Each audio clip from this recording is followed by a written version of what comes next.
The police officer looked me dead in the eye and said, "We found your daughter." I told him I only have a son. He stepped closer, his hand resting on his holster, and said, "If you do not come with us to identify her, we are arresting you for child abandonment." I felt the cold Chicago wind bite through my robe, but the chill in my veins was colder. I got in that cruiser knowing a mistake had been made. But when I walked into the interrogation room and saw the girl chained to the table, the world stopped turning. She was not my daughter. But the woman I saw in her face left me stunned. My name is Luther Banks. I am 71 years old. I spent 40 years building bridges that connect this city, calculating loads and stress points to ensure nothing ever collapsed. I thought I knew exactly how much weight a foundation could hold before it cracked. I was wrong. The crack in my life started at 2:14 in the morning with a fist pounding on my front door. It wasn't a neighborly knock. It was the heavy, authoritative thud of law enforcement. In my neighborhood on the south side, that sound usually signifies a raid or a notification of death. I sat up in bed, my heart hammering against my ribs like a trapped bird. I grabbed my glasses and my robe, my knees popping as I navigated the dark hallway. I didn't turn on the lights. I checked the peephole. 2 officers. White, impatient, their breath pluming in the freezing night air. I left the chain on the door and cracked it open 2 inches. I asked what they wanted. The taller one, Officer Miller, according to his badge, didn't waste time with pleasantries. He asked if I was Luther Banks. I confirmed it. He told me they had a young woman in custody named Zoe Banks who claimed I was her father and that I was her legal guardian. I laughed. It was a dry, humorless sound. I told them they had the wrong house and the wrong man. I told them my wife Etta passed 19 years ago, and I have one son, Tyrell, who is 40 years old and sleeping in his warm house in the suburbs. I told them to get off my porch. Miller didn't budge. He pulled a plastic evidence bag from his jacket pocket and pressed it against the screen mesh. Inside was a leather wallet cracked and covered in grime, and inside the clear plastic window of that wallet was a photo. I squinted. My breath caught in my throat. It was a Polaroid. Faded, bent at the corners, but undeniable. It was me. A younger me standing in front of the unfinished frame of the Skyway Bridge wearing my hard hat and a grin I hadn't worn in decades. On the back, in handwriting I didn't recognize, was written, "Daddy." I stared at that picture. I hadn't seen it in 20 years. It used to be in a shoebox in my closet, a shoebox that vanished around the time Tyrell started gambling on college basketball. Miller pulled the bag back. He said the girl was picked up for shoplifting and vagrancy, but she was carrying identification linking her to this address. He said she was a minor in the system's eyes because she had no official ID, just my photo. He told me I had 2 choices. I could come down to the 4th Precinct voluntarily to clear this up, or they could drag me down there in cuffs for negligence. I looked at the flashing blue lights reflecting off the snow on my lawn. I unhooked the chain. I told them to give me 5 minutes to get dressed. The ride to the station was silent. I sat in the back of the cruiser, the plastic seat hard and unforgiving. My mind was racing, trying to solve an equation with missing variables. Was this a scam? Was Tyrell in trouble again? Did he owe money to people who were using a girl to get to me?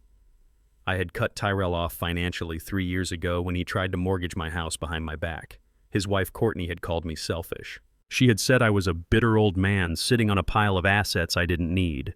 Maybe this was their revenge, a prank to humiliate me. The station smelled of stale coffee, floor wax, and misery. It was a smell I knew well from the times I had to bail Tyrell out of drunk tanks in his 20s. They marched me past the front desk, past the holding cells where drunks sang off key to the detective bureau. A detective named Henderson met us. He looked tired. He held a clipboard and looked at me with a mixture of pity and suspicion. He said the girl was refusing to speak to anyone but me. He said she was wild feral almost. He led me to a door with a small, reinforced window. He told me to look inside before we went in. I stepped up to the glass. The room was stark white, illuminated by a buzzing fluorescent light. A metal table was bolted to the floor in the center. Sitting there, handcuffed to the ring on the table, was a girl. She looked to be about 19 or 20. She was wearing a dirty, oversized hoodie, torn jeans, and sneakers that were held together with duct tape. She was rocking back and forth, muttering to herself. Her hair was matted, pulling away from a face that was bruised purple on one side. She looked like every other lost soul on the streets of Chicago. I felt a pang of sadness, but no recognition. I started to turn away to tell Henderson he was wasting my time. Then the girl stopped rocking. She sensed eyes on her. She slowly lifted her head and looked directly at the mirror. My knees gave out. I had to grab the door handle to keep from sliding to the linoleum floor. The air left my lungs as if I had been punched in the gut. It wasn't the bruises, it wasn't the split lip or the grime on her cheeks. It was the eyes, almond-shaped, deep dark brown with flecks of gold near the pupil, eyes that tilted slightly up at the corners. They were Etta's eyes. My wife, my beautiful Etta, who died of an aneurysm 19 years ago. This girl had her eyes, she had her jawline, she had the same stubborn set to her chin that Etta had when she was angry. And then I saw it. On the side of her neck, just below her ear, was a birthmark, a dark patch shaped exactly like an oak leaf. Etta had that mark. Tyrell didn't inherit it, but this girl had it. I stood there gasping for air, staring at a ghost. It was impossible. Etta had died in 2005. This girl couldn't be more than 19. The timeline didn't make sense. Unless. The realization hit me like a falling beam. 19 years ago, Tyrell was 21. He was wild then, disappearing for days, coming home smelling of cheap perfume and guilt. Henderson asked if I knew her. I couldn't speak. I just nodded. I didn't know her name, but I knew her blood. I pushed the door open and walked in. The sound of the heavy metal door closing sucked the oxygen out of the room. The girl snapped her head toward me. Her eyes narrowed. There was no love in them. Only a burning, toxic hatred. She yanked on her handcuffs, the metal clattering loudly against the table. She looked me up and down, sneering. She said, "Look who finally decided to show up." Her voice was raspy, damaged by smoke or screaming. She said she wondered how long it would take for the great Luther Banks to come down from his throne to see the trash he threw out. She called me Luther. She knew my name. She accused me of throwing her out. I walked to the other side of the table and sat down slowly. My hands were trembling on the cold metal surface. I asked her who she was. She laughed a sharp, bitter sound. She said I was a good actor. She said I knew exactly who she was. She said she was the mistake I paid to make disappear. She said her name was Zoe, and she said she wanted what was hers. I looked at her face. The resemblance to Etta was so strong it was physically painful. It was like seeing my wife reincarnated in a hellscape. I asked her how old she was. She said she turned 19 last week. She asked if I remembered. She asked if I remembered signing the papers. I didn't sign any papers, but someone did. Someone used my name. Someone used my identity. The pieces clicked together in my engineer's brain, forming a structure that was ugly and terrifying. Tyrell, my son, the weak link in the chain. I pulled my phone from my pocket. My fingers felt numb. I dialed Tyrell's number. It was 3 a.m. now. It rang 4 times. Then he answered. His voice was thick with sleep. He asked what was wrong. He asked why I was calling so early. In the background, I heard the rustle of expensive sheets. I heard Courtney's voice, sharp and annoyed, asking who was calling at this ungodly hour. I kept my eyes on Zoe. I spoke into the phone, my voice low and dangerous, rumbling like a storm gathering over the lake. I said, "Tyrell, I am at the 4th precinct. I said I am sitting across from a girl named Zoe. I said she has your mother's eyes. And she has the oak leaf mark on her neck." The silence on the other end of the line was absolute. It wasn't the silence of confusion. It was the silence of terror. I heard a sharp intake of breath. Then I heard a crash. It sounded like a lamp being knocked over, or a body hitting the floor. Then Courtney's voice came through, no longer sleepy, but panicked and shrill. She was screaming at him. She was screaming at him to hang up. She shouted, "Don't say a word. Tyrell, hang up the damn phone right now." The line went dead. I lowered the phone slowly. Zoe was watching me, her head cocked to the side. She saw the look on my face. She saw the realization dawning on me. She asked if I was calling my lawyer to cover it up again. I looked at this girl, this battered, broken version of the woman I loved more than life itself. I realized then that everything I thought I knew about my family for the last 2 decades was a lie. My son wasn't just a gambler. He wasn't just a disappointment. He was a monster. And his wife was the architect. I leaned forward. I looked Zoe in the eyes. I told her I wasn't calling a lawyer. I told her I was going to get her out of there. She looked at me with suspicion, waiting for the trick. But there was no trick. The bridge had collapsed, the foundation was rotten, and I was the only one left to clear the rubble. I stood up and banged on the glass for the detective. I was going to take her home. And then I was going to war. The silence in my car on the way back from the precinct was heavy enough to crack a foundation. Zoe sat in the passenger seat huddled against the door as if she expected me to drive her out to the woods and leave her there. She smelled of stale tobacco rain and the unmistakable sharp scent of fear. I kept my eyes on the road navigating the icy streets of the south side, but my mind was working a different problem. I was calculating the years. 19 years. The math did not lie, but the reality was harder to swallow than concrete dust. We pulled up to my bungalow. It is a sturdy brick house I bought 40 years ago, the place where I raised Tyrell and where I watched Etta take her last breath. I unlocked the front door and ushered Zoe inside. The warmth of the house seemed to hit her like a physical wall. She hesitated on the threshold, her eyes darting around the living room. She was looking for threats. She was looking for the exit. She was looking at my clean floors and my organized bookshelves like they were alien artifacts. I told her to sit on the sofa while I went to the kitchen to find something edible. I turned my back for exactly 10 seconds to fill the kettle. In my line of work, you develop a sense for when a structure is shifting a vibration in the air before the collapse. I felt that shift now. I spun around. Zoe was not on the sofa. She was standing by the fireplace mantel, her hand hovering over my gold retirement watch. It was the one thing the union gave me after 4 decades of service.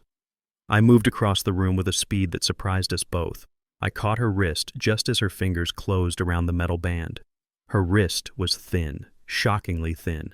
It felt like holding a bird that might break if I squeezed too hard. She flinched violently, pulling her shoulders up to her ears, waiting for the backhand. She squeezed her eyes shut, bracing for the impact.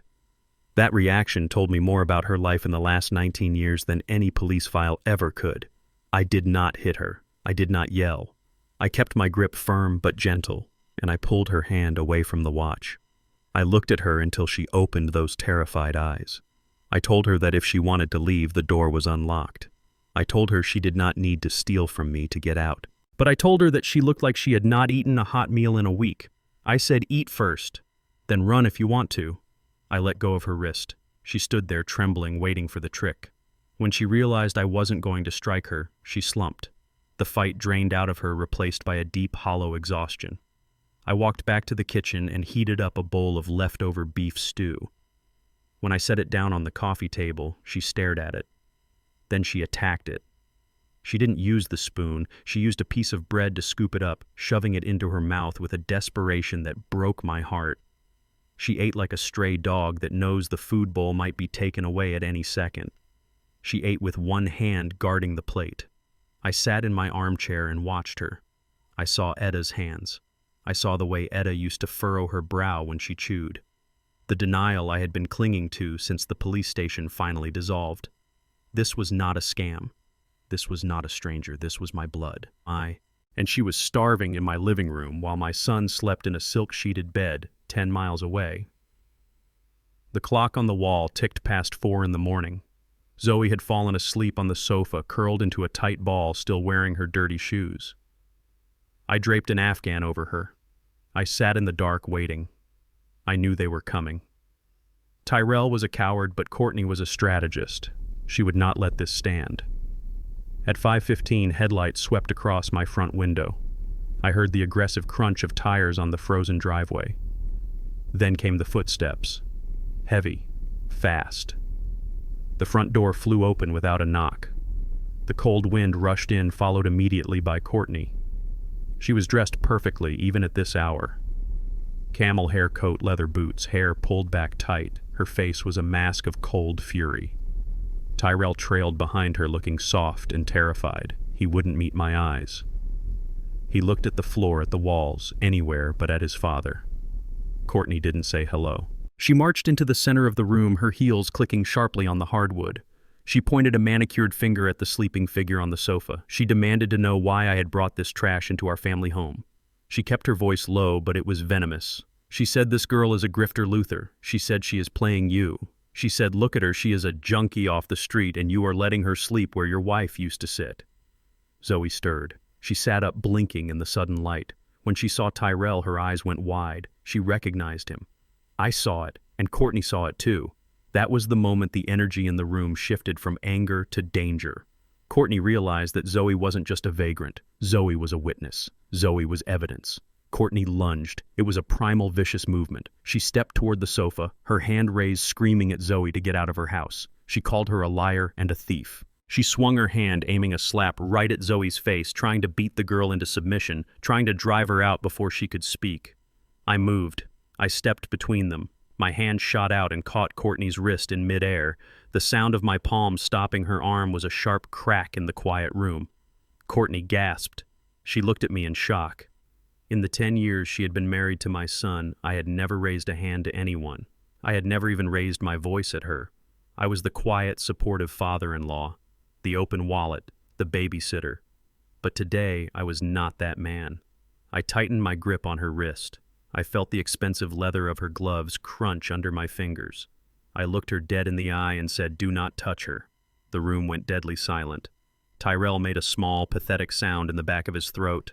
Courtney tried to pull her arm back, but I held it for a second longer just to let her know the structural integrity of this family had changed. I let her go. She stumbled back, rubbing her wrist, her face flushing red with humiliation and rage. She looked at Zoe, then at me. She realized physical intimidation would not work. I saw the gears turning in her head. She was a lawyer's daughter. She knew how to pivot. She smoothed her coat. She took a deep breath. When she looked up again, the anger was gone, replaced by a terrifying, pitying look. She spoke softly now. She said, "Oh, Luther, I was afraid of this. Tyrell and I have been talking about your memory lately. She said you are confused. You are grieving Etta so much that you are seeing her in strangers. She said this is not your granddaughter. This is a delusion." I stared at her. I asked her what she was talking about. She stepped closer to Tyrell and grabbed his arm, pulling him into her narrative. She said, "We can't let you live like this. You are bringing dangerous people into the house. You are a danger to yourself." She looked at me with cold, dead eyes and said, "If you do not kick this girl out right now, we will have to call the doctor. We will have to petition the court for emergency guardianship.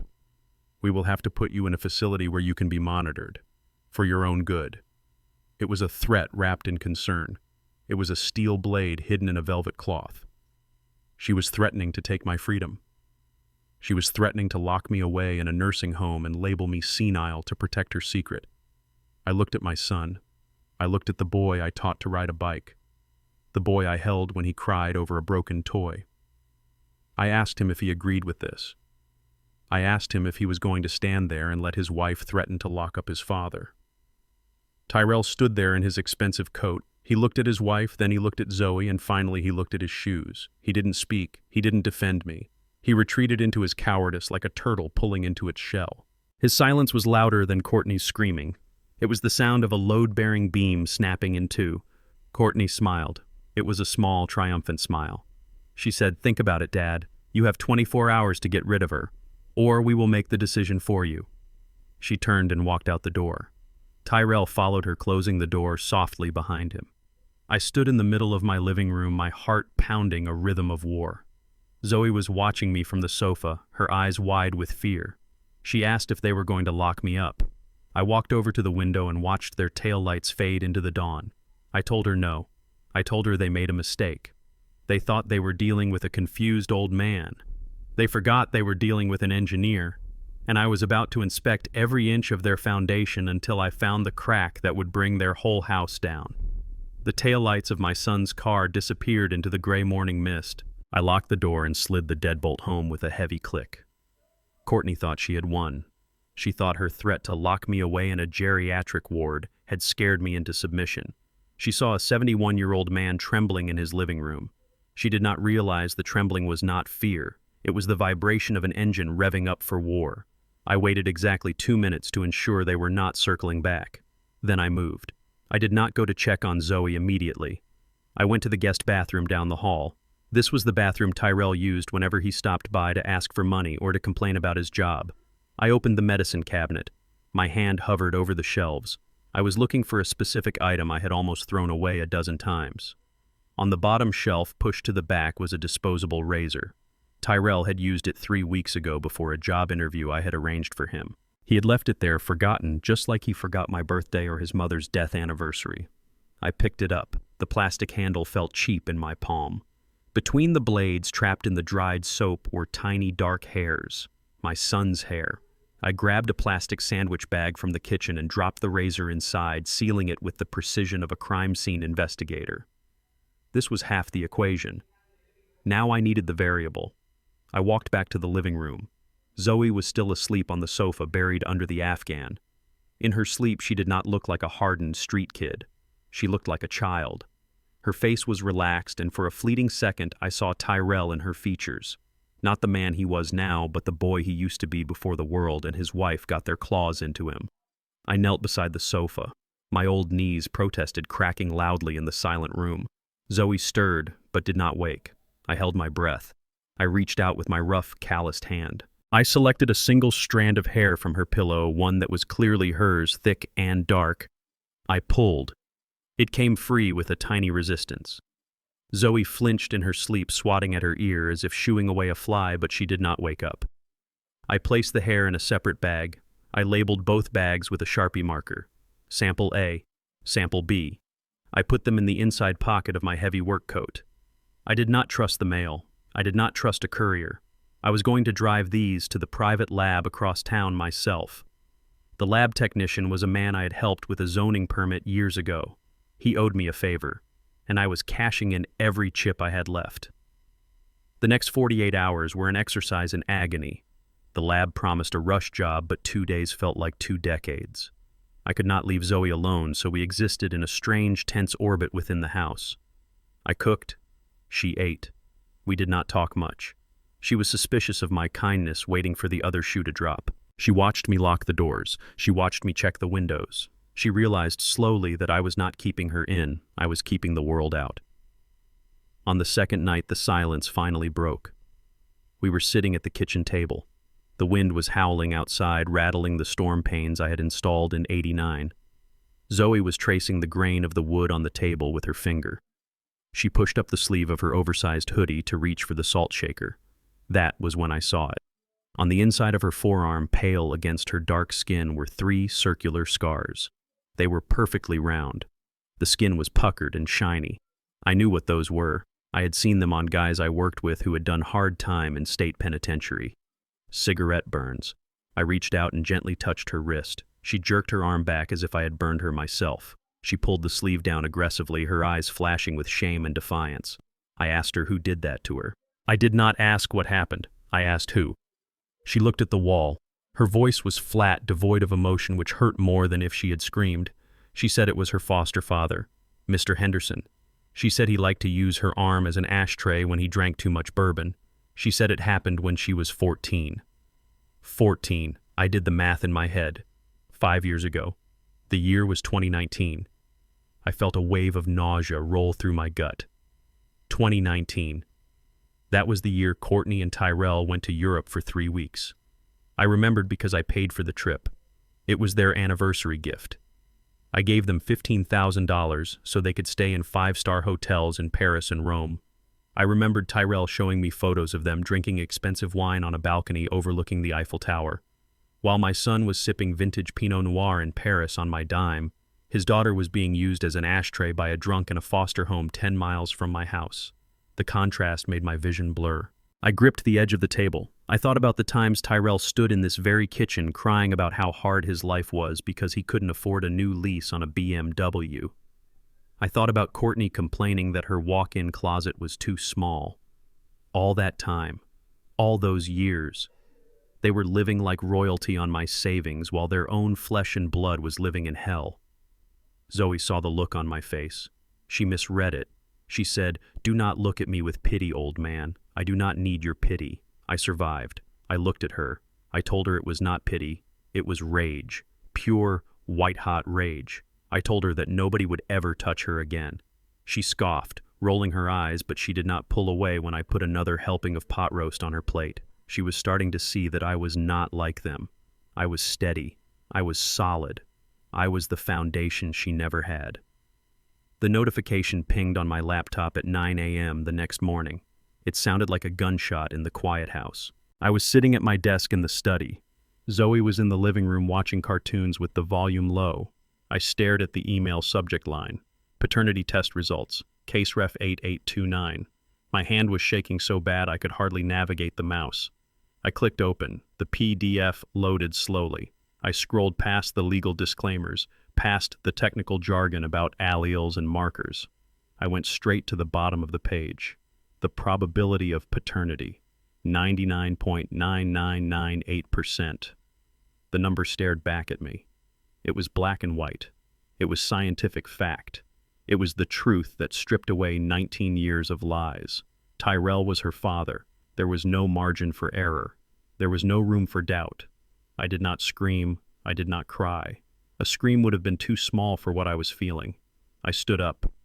I looked at the heavy oak desk I had built with my own hands 30 years ago. It was solid oak 2 inches thick. I raised my fist and brought it down. The sound was like a thunderclap inside the room. A sharp crack followed. I pulled my hand back. My knuckles were split and bleeding. A hairline fracture ran through the wood of the desk, splitting the grain from the center to the edge. I had broken the desk, just like Tyrell had broken this family. I stood there breathing heavy, watching my blood drip onto the paperwork. 19 years. They had looked me in the face for 19 years. Every Thanksgiving, every Christmas, every birthday. They had smiled and eaten my food and taken my checks. And all that time they knew. They knew they had thrown a child away like garbage. They knew she was out there cold and hungry. I wiped the blood from my hand onto my pants. I did not feel the pain in my hand. The pain in my chest was far worse. But the confusion was gone. The hesitation was gone. The father who wanted to protect his son was dead. He died the moment I saw that number. I walked out of the study. Zoe looked up from the TV, startled by the noise of the desk cracking. She saw my bleeding hand. She saw the look in my eyes. It was a look of absolute terrifying clarity. I told her to put her shoes on. She asked where we were going. I told her we were going to the hospital where she was born. I told her we were going to find the rest of the paper trail. I told her that today was the day we stopped running and started hunting. I grabbed my keys. My hand was still throbbing, but it felt good. It reminded me that I was still alive. And if I was alive, I could still fight. I drove to Mercy General Hospital with a bandage wrapped tight around my right hand and a fire burning in my gut that no amount of Chicago winter wind could extinguish. Zoe sat next to me, silent and pale. She held the paternity test results in her lap like a shield. I told her to wait in the car. I told her to keep the doors locked and the engine running. This was a place of ghosts for me. It was where Etta died. And it was where my family died 19 years ago, though I did not know it at the time. I walked into the main lobby. The smell hit me first, antiseptic and floor wax. It was the smell of bad news. I went straight to the records department. The woman behind the glass was young, tired, and clearly overworked. I asked to see the medical records for a Zoe Banks born November 12, 2005. She typed on her keyboard without looking up. She asked for my identification. I slid my driver's license through the slot. She frowned. She said I was not listed as the parent. She said records for minors or sealed adoption files required a court order. She told me to have a nice day and reached for the next file. I did not move. I told her I was the grandfather. I told her the girl was in my car. She did not care. She pointed to the security guard standing by the elevators. I stepped back. I knew how this system worked. If you push against a wall, it pushes back. But if you find the structural weakness, the wall crumbles. I walked away from the desk, heading toward the restrooms. But I did not go inside. Instead, I turned left down a service corridor marked Authorized Personnel Only. I knew this building. I was the site foreman when they built the West Wing extension in '98. I knew that the medical archives were not in the cloud. The old files, the ones from before the digital transition, were stored in the sub-basement next to the boiler room. It was a flood risk I had warned them about 20 years ago. They never listened. I pulled my old laminated credentials from my wallet. They were expired by a decade, but the lanyard looked official enough if you didn't squint. A young orderly pushing a cart of laundry was coming out of the service elevator. I nodded to him, flashing the badge quickly. I walked with purpose. If you walk like you own the building, nobody stops you. I caught the door before it closed and hit the button for the basement level B2. The air down there was thick and heavy. It smelled of dust and dry rot. The archive room was a cage of chain-link fencing filled with rows of metal shelves. The lock on the gate was a standard pin tumbler. I didn't need a key. I used a tension wrench made from a paperclip and a small screwdriver from my pocket toolkit. 30 seconds later, I was inside. I scanned the boxes. They were organized by year and month. 2005. November. My heart was hammering against my ribs, echoing in the silence of the basement. I pulled the box down. Dust motes danced in the flickering fluorescent light. I flipped through the manila folders. Baker, Barnes, Banks. There it was. I pulled the file out. It was thin, too thin for a baby that had supposedly died after days of struggle. I opened it. My hands were shaking, not from age, but from dread. I saw the birth certificate. Zoe Banks, 6 pounds 4 ounces, a healthy weight. I turned the page. I was looking for a time of death. I was looking for a cause of death. There was no death certificate. Instead, I found a document titled Refusal of Medical Intervention and Transfer of Custody. I read the doctor's notes. They were scribbled in blue ink. Infant displays signs of mild hypotonia. Potential risk for cerebral palsy or future mobility issues. Parents advised of long-term care requirements. I stopped breathing. I read the next line. Mother refuses care. States family is unable to support a special needs child. Requests immediate surrender to state custody under safe haven laws. I looked at the signature at the bottom of the page. It was sharp, angular, and aggressive. Courtney Banks. And below it a line for the father. It was blank. Beside it, a note, father unavailable. Mother claims full decision-making power. I leaned against the metal shelving, feeling the cold steel seep into my bones. Zoe was not sick. She was not dying. She had low muscle tone, a condition that could be fixed with physical therapy, a condition that many babies grow out of. She was thrown away because she was not perfect. Courtney looked at a baby who might need leg braces or a little extra help, and she saw a flaw. She saw something that would ruin her image of a perfect golden life, so she discarded her own flesh and blood like a defective product. And Tyrell. My son. He wasn't even there to sign the paper. He was probably at the bar or hiding, letting his wife do the dirty work. He let her erase his daughter because he was too weak to stand up to her. I took the file. I didn't care about the laws anymore. I folded the documents and shoved them into my coat pocket. This was not just paper. This was the weapon I needed to kill the lie they had been feeding me for 2 decades. I made my way back up to the lobby, my boots heavy on the linoleum. I walked out into the biting wind. Zoe looked at me through the car window. She saw the look on my face. She saw the tears I couldn't stop. She didn't ask what I found. She knew. I drove us back to the bungalow in silence. The sky was turning a bruised purple as the sun went down. I was rehearsing what I would say to Tyrell. I was going to break every bone in his face if I had to. I was going to make him read that document while I held him by the throat. But when I turned onto my street, I slammed on the brakes. My driveway was blocked. A black SUV was parked across the entrance. But it wasn't the car that made my blood freeze. It was the pile on the front lawn. Black trash bags, dozens of them. They were heaped on the snow like body bags. Beside them was my armchair, my books, my clothes, and a small, pathetic pile of Zoe's things that I had bought her just yesterday. I parked the car in the middle of the street and jumped out. I ran to the front door. I jammed my key into the lock. It wouldn't turn. The mechanism was new, shiny brass. They had changed the locks. I pounded on the door. I shouted for Tyrell. I shouted for Courtney to come out and face me. The house was dark. Nobody answered. Then I saw the paper taped to the glass of the storm door. It was orange. Legal notice, bright orange. Order of protection and exclusive possession.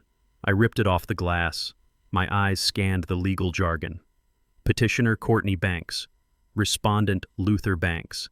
Allegations: elder dementia, violent outbursts, threat of harm to self and others. Emergency order granted.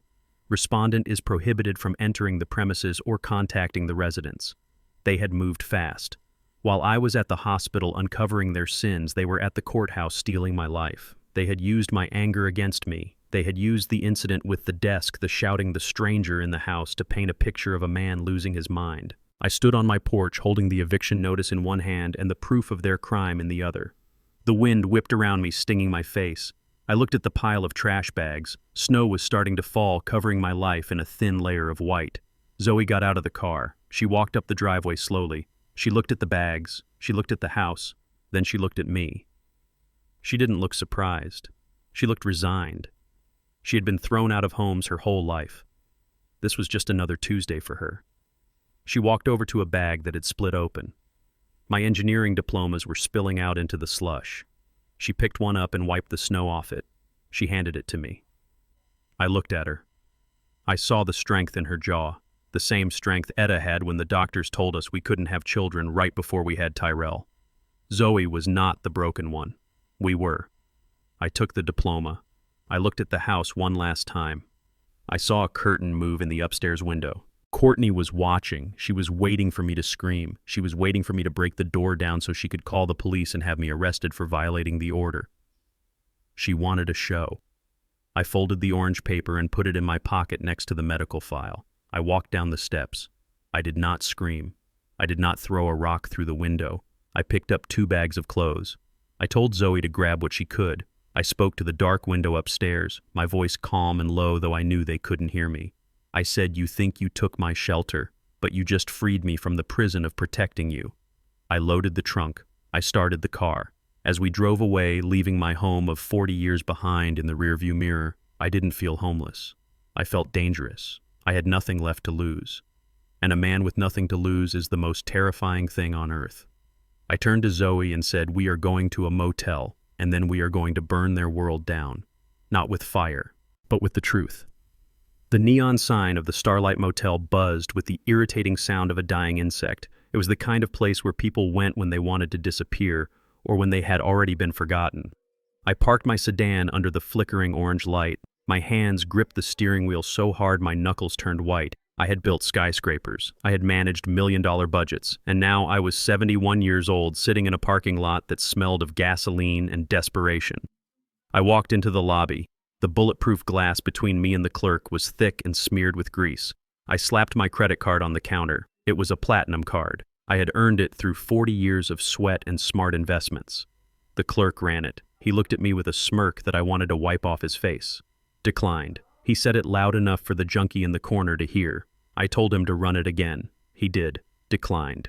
Courtney had moved faster than a demolition crew. She had frozen everything. My savings, my checking, my dignity. I did not argue. I bent down and unlaced my left work boot. I pulled out my sock. Inside, rolled tight against my ankle, was a wad of $100 bills. It was an old habit from my days working construction sites in bad neighborhoods. You always keep a getaway fund. I peeled off 3 bills and slid them under the glass. The clerk stopped smirking. He gave me a key attached to a dirty plastic tag. Room 12. The room smelled of stale smoke and bleach. The carpet was sticky. I locked the door and put the chain on. Zoe stood in the middle of the room. She was vibrating. It started as a small tremble in her hands, and then it took over her whole body. She was looking at the peeling wallpaper and the stained bedspread. Her breathing became shallow and fast. She started clawing at her neck. She was hyperventilating. I realized what was happening. To me, this was a temporary setback. To her, this was a flashback. She thought I had brought her here to leave her. She thought this was the drop-off point. She backed into the corner, sliding down the wall until she was huddled on the floor. She gasped that I was just like the others. She said I was going to leave her here while I went to get ice and never come back. I dropped my bag. I got down on my knees on that filthy carpet. My joints screamed in protest, but I did not care. I crawled over to her. I did not try to hug her because I knew she would fight me. I took her hands in mine. They were ice cold. I forced her to look at me. I spoke low and steady. I used my foreman voice, the voice that cuts through the noise of jackhammers and drills. I told her to listen to me. I told her my name is Luther Banks. I told her I have never missed a day of work in 40 years. I told her I have never broken a contract, and I told her that she is now my contract. I swore on the grave of the grandmother she never met that I would not walk out that door without her. I told her we are concrete and rebar. We do not break. We carry the load. She stared at me. Her chest was heaving, but she saw the truth in my eyes. I was not a social worker. I was not a foster parent paid to care. I was her grandfather, and I was angry enough to burn the world down to keep her warm. Her breathing slowed. She leaned her head forward until it rested on my shoulder. I held her there on the floor of that cheap motel while the sirens wailed in the distance. I held her until she stopped shaking. I promised her that this was the bottom. And from the bottom, the only way to go is up. The next morning, the sun rose gray and bleak over the city. I left Zoe sleeping with the door double locked. I had received a text message at 3 a.m. It was from Tyrell. It just said the address of a diner 3 blocks away. Please come alone. I walked into the diner. It was empty except for a waitress counting tips and a man sitting in the back booth wearing sunglasses indoors. My son. He looked like a wreck. His expensive suit was rumpled. He hadn't shaved. He looked at me with red-rimmed eyes as I slid into the booth opposite him. He didn't say hello. He didn't ask if I had a place to sleep. He just reached into his jacket pocket and pulled out a thick, white envelope. He slid it across the greasy table. I looked at it. It was thick. I didn't need to open it to know what was inside. Cash. Hush money. Tyrell spoke in a whisper. He said there is $5,000 in there, Dad. He said take it. He said take the girl and go to Florida. He said he has a friend in Miami who can set me up in a retirement community. He said just go away and let things cool down. I looked at my son. I felt a profound sense of loss. Not because I had lost him, but because I realized I never really knew him. I asked him one question. Why? I asked him to tell me the truth about the day she was born. I asked him why they signed that paper claiming she was disabled. Tyrell flinched. He looked out the window. He started to cry, but they were the tears of a child who got caught, not a man who feels remorse. He said it was Courtney. He said the doctor told them Zoe had low muscle tone. He said the doctor mentioned the possibility of cerebral palsy. He said Courtney panicked. He looked at me pleading for understanding. He said, you know how she is, Dad. She had the nursery painted. She had the photo shoot scheduled. She wanted the perfect baby. She said she couldn't handle a special needs child. She said it would ruin our lives. She said we weren't equipped for it. She wanted perfection, Luther. She couldn't stand the idea of a child that wasn't perfect. I felt the bile rise in my throat. It wasn't about money. It wasn't about ability. It was about aesthetics. Courtney viewed my granddaughter like a piece of furniture that arrived with a scratch, so she returned her. And my son stood by and let her do it, because he was too afraid of losing his trophy wife to save his own daughter. He pushed the envelope closer to me. He said, please, Dad. She is going to destroy you. She has lawyers. She has the police. Just take the money and save yourself. I looked at the envelope. $5,000. That was the price he put on 19 years of suffering. That was the price of the cigarette burns on Zoe's arm. That was the price of my dignity. I stood up. The diner was quiet. I picked up the envelope. Tyrell let out a breath, thinking I had accepted, thinking he had bought his way out of hell. I opened the envelope. I pulled out the stack of bills, and I threw them in his face. The money fluttered through the air like dead leaves. It landed in his coffee. It landed on the floor. It landed on his lap. Tyrell scrambled back, looking terrified. I leaned over the table. I got right in his face. I spoke loud enough for the waitress to hear. I said, I do not want your blood money. I said, you think this is about money. You think you can buy me off like one of your gambling debts. I pointed a finger at his chest, right where his heart should have been. I told him I am not going to Florida. I told him I am going to the courthouse. I told him I am going to the bank. I told him I am going to take everything. I said I am going to take the house you live in. I am going to take the car you drive. I am going to take your reputation and grind it into the dust. I told him I am not doing this for the money. I am doing this for the girl you threw away because she wasn't pretty enough for your pictures. I told him that by the time I am done with him, he will wish he had been the one left at that hospital. I turned around and walked out. I left him sitting there covered in cash, weeping into his hands. I stepped out into the cold air and took a deep breath. It tasted like gasoline and exhaust, but to me it tasted like war. I had a granddaughter to feed, and I had a monster to slay. The corrugated metal door of the storage unit rolled up with a screech that sounded like a dying animal. It was 10 degrees below zero inside the unheated facility, but I did not feel the cold. I felt the heat of the hunt. Zoe stood behind me, shivering in her oversized coat. She looked at the wall of cardboard boxes stacked to the ceiling. This was my life's archive. Every tax return, every bank statement, every blueprint I had ever drawn since 1980. Courtney thought she had frozen my assets. She did not know that paper trails are harder to kill than bank accounts. I pulled down a heavy box marked 2005. Dust motes danced in the beam of my flashlight. I opened it and spread the documents on a folding table I used for sorting. I handed Zoe a set of old blueprints for the Southside Community Center. I told her to hold the flashlight. She asked me why we were looking at drawings of a building. I told her that a building is like a person. If you want to know if it is going to stand or fall, you have to look at the foundation. I pointed to the load-bearing walls on the paper. I showed her the hidden support beams that nobody sees but everyone relies on. I told her that Tyrell was a facade. He looked pretty on the outside with his expensive suits and his charming smile, but he had no structural integrity. He had no steel in his spine. I told her to look at the lines. I taught her how to spot a weak point where the stress would eventually cause a collapse. Zoe traced the lines with her finger. Her eyes were sharp. She asked if the foundation was cracked, could it be fixed? I looked at her. I told her that sometimes the rot is so deep you have to tear the whole thing down and start over. She understood. I saw it in her eyes. She was not just learning about architecture. She was learning why I was about to destroy her father. We found what we were looking for in the box marked 2006. Bank statements from a joint account I had set up for Tyrell to help him with the baby expenses. I had forgotten about it because I never used it. I scanned the deposits. There were small amounts from his job, and then there were other deposits, regular, monthly, government issued. I packed the boxes into the trunk of my car. We drove to the office of Saul Cohen. Saul has been my lawyer and my friend for 30 years. He is a man who speaks little but sees everything.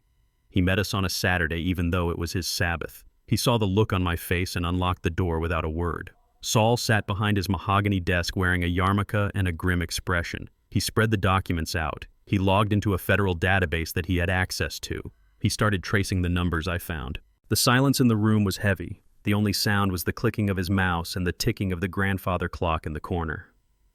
Zoe sat in the leather chair looking small and terrified. She knew that whatever Saul found would change her life forever. Saul stopped typing. He took off his glasses and rubbed the bridge of his nose. He looked at me, and then he looked at Zoe. He said, "Luther, you need to brace yourself." He turned the monitor around. It was a payment history from the Social Security Administration. Supplemental security income. Disability payments for a child with special needs. The beneficiary was Zoe Banks. The representative payee was Courtney Banks. The payment started in December 2005, 1 month after Zoe was born, 1 month after they abandoned her at the hospital. They had claimed she was living at home. They had claimed she required 24-hour care. They had claimed she was severely disabled. And every month for 19 years, the government had sent a check for $850. I did the math in my head. 19 years. 228 months. Saul said the total amount defrauded is just over $193,000. I felt the air leave the room. My vision tunneled. I thought about the winter of 2010 when Tyrell bought a new Mercedes. He told me he got a bonus at work. It was a lie. He bought that car with his daughter's hunger. I thought about Courtney's designer handbags. I thought about their kitchen renovation. Every inch of their luxury life was paid for by the suffering of the girl sitting next to me. Zoe stood up. She walked over to the screen. She touched the name on the ledger. Her name. She whispered that she used to eat out of dumpsters behind restaurants. She said she used to sleep in parks wrapped in newspaper to keep warm. She said she sold her blood plasma to buy a winter coat. And all that time they were cashing checks in her name. She did not cry. She started to laugh. It was a dry, broken sound that chilled me to the bone. She said I was their golden goose. She said I was worth more to them dead than alive. Saul looked at me. His voice was low and serious. He said, "Luther, this is not a civil matter. This is federal fraud. This is grand larceny. This is prison time. Mandatory minimums." He said, "If we file this report, Tyrell is not coming home." He said, "You are the one who has to sign the affidavit because you are the one bringing the evidence." He slid a piece of paper across the desk. It was a formal complaint to the office of the Inspector General. It needed a signature. I looked at the pen. It was a heavy black fountain pen. It looked like a weapon. Saul warned me. He said, "Once you sign this, there is no going back. Tyrell is your only son. If you do this, you are sending him to a federal penitentiary for at least 10 years. He asked me if I was ready to be the one who locks his own child away. I closed my eyes. I saw Tyrell as a boy learning to ride a bike. I saw him smiling at his graduation, but then that image was replaced. I saw the cigarette burns on Zoe's arm. I saw the terror in her eyes when I reached for her wrist. I saw the pile of trash bags on my lawn. I saw the arrogance on Courtney's face. Tyrell had made his choice. He chose comfort over conscience. He chose a thief over his own blood. He was not a victim. He was an accomplice. He had watched his wife spend money that belonged to a starving child, and he had said nothing. Silence is not neutral. Silence is agreement. I opened my eyes. I looked at Zoe. She was watching me. She was waiting to see if blood was thicker than justice. She expected me to fold. She expected me to protect the family name. I picked up the pen. My hand trembled, not from fear, but from the sheer weight of the grief. I was about to amputate a limb to save the body. I was about to bury my son not in the ground, but in a concrete cell. I looked Saul in the eye. I said, I do not have a son anymore. I have a defendant. I pressed the pen to the paper. The scratch of the nib on the page sounded like a sentence being passed. I signed my name, Luther Banks. The letters were dark and sharp. I put the pen down. I turned to Zoe. I told her it is done. I told her that money belongs to her. I told her we are going to get every single cent back, and I told her that nobody is ever going to use her again. Saul picked up the paper. He nodded. He said, I will call the federal prosecutor in the morning. He said, get some rest, Luther. The war has just begun. I walked out of that office into the cold Chicago night. I felt lighter. The secret was out. The foundation was exposed. My son was going to prison. And for the first time in 19 years, I felt like a good father. Not to the man who betrayed me, but to the girl he left behind. We had been asleep for maybe 2 hours when the world exploded. I have worked on demolition sites where we used dynamite to bring down 20-story buildings, and the noise that night at the motel was louder. It started with a crash that shook the cheap drywall. The door to room 12 did not just open, it disintegrated. The wood splintered inward as the battering ram hit the lock. I rolled off the bed, instinctively grabbing for Zoe. I tried to shield her body with mine, but the room was already full of blinding light. Tactical flashlights cut through the darkness like lasers. Voices were screaming. Police. Get on the ground. Show me your hands. Do not move. I raised my hands slowly. I did not panic. Panic is for people who do not have a plan.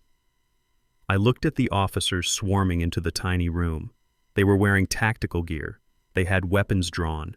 They were treating a 71-year-old man and a teenage girl like we were domestic terrorists. I saw Zoe pressed against the wall. Her eyes were wide with terror. She was having a flashback to every raid and every arrest she had ever survived on the streets. Then the officers parted. They made a path. And through that path walked Courtney. She was not wearing her usual designer coat. She was wearing a simple gray sweater and jeans. She had no makeup on. Her hair was messy. She looked for all the world like a frantic, terrified mother. She rushed past the officers who were handcuffing me. She threw herself at Zoe. She screamed, my baby. She grabbed Zoe and pulled her into a hug that looked affectionate to the police, but I knew was a vice grip. She was sobbing loudly. She wailed that she was so scared. She screamed that the bad man had taken her. Zoe tried to pull away. She tried to shout that she didn't know this woman, but Courtney was louder. She turned to the lead officer, tears streaming down her face. She pointed a trembling finger at me. She said that man is unstable. She said he kidnapped my ward. She said he has been stalking us. She said, thank God you came. Thank God you saved her. The officer looked at me with disgust. He tightened the cuffs on my wrists until the metal bit into the bone. He read me my rights. He said, Luther Banks, you are under arrest for kidnapping and custodial interference. I did not scream. I did not fight. I watched Courtney. She was burying her face in Zoe's neck, sobbing theatrically. But over Zoe's shoulder, her eyes met mine. For a split second, the act dropped. The tears stopped. Her eyes were cold and dead. She gave me a tiny, almost imperceptible nod. It was a checkmate.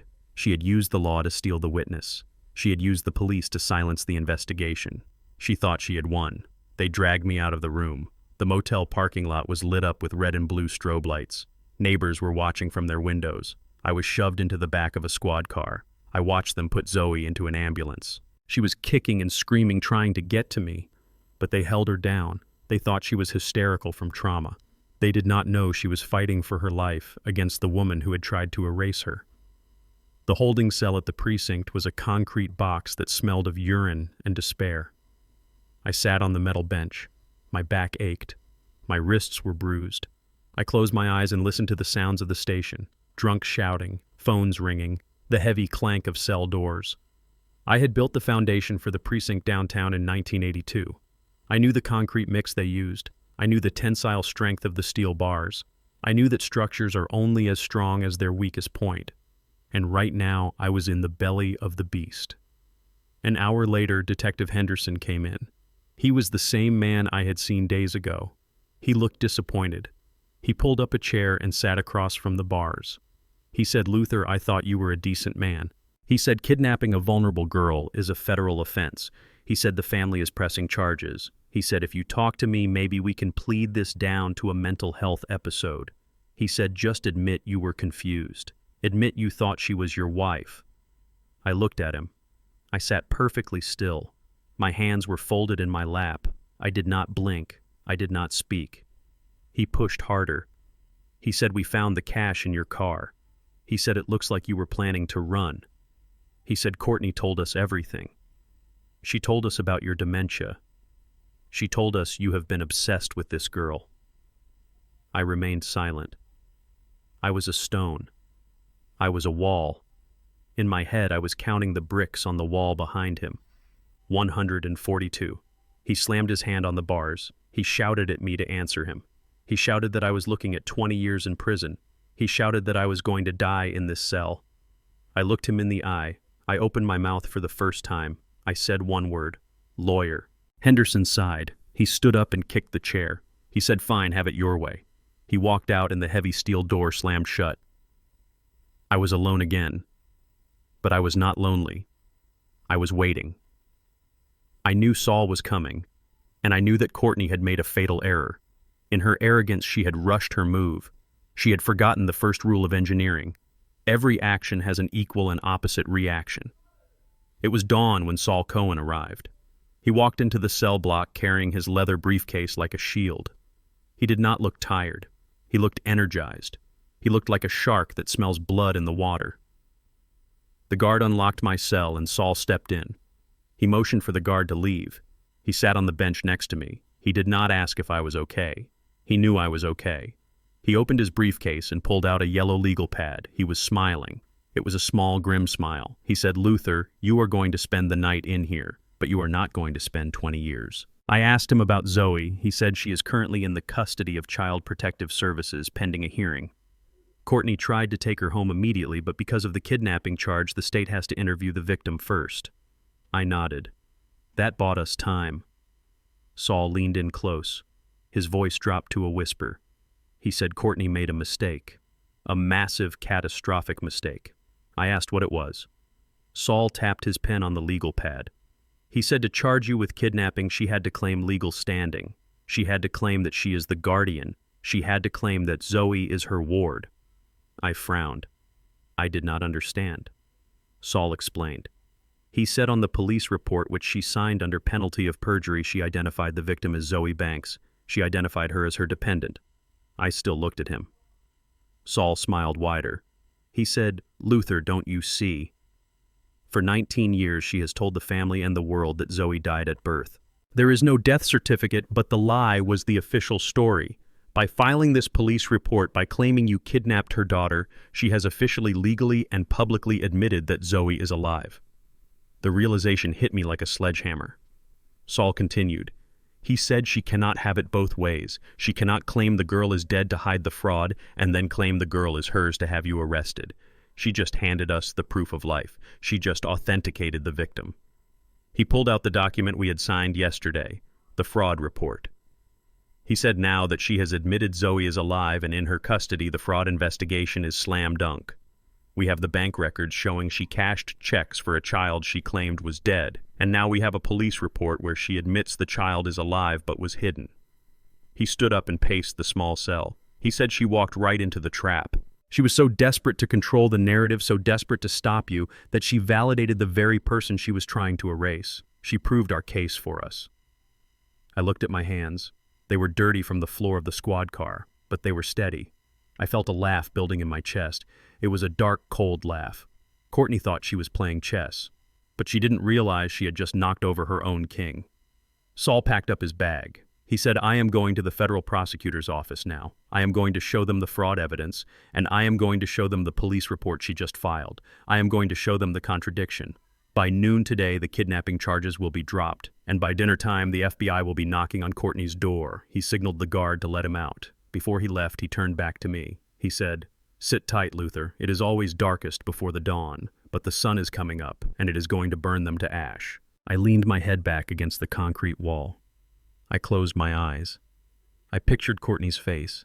I pictured the smug satisfaction she must be feeling right now, thinking I was rotting in this cell. I pictured her drinking her morning coffee in my son's kitchen, thinking she had won. I let her have that moment. I let her enjoy her victory, because it was the last happy moment she was ever going to have. The foundation had cracked. The walls were groaning, and the collapse was going to be spectacular. The family court hearing was not held in a grand hall with high ceilings and mahogany benches. It was a small, sterile room that smelled of floor polish and broken families. I sat at the defendant table next to Saul. My hands were folded on the table. They were the only things in the room that were not shaking. Across the aisle, Courtney sat with her lawyer. She looked perfect. She wore a navy blue dress that screamed responsible mother.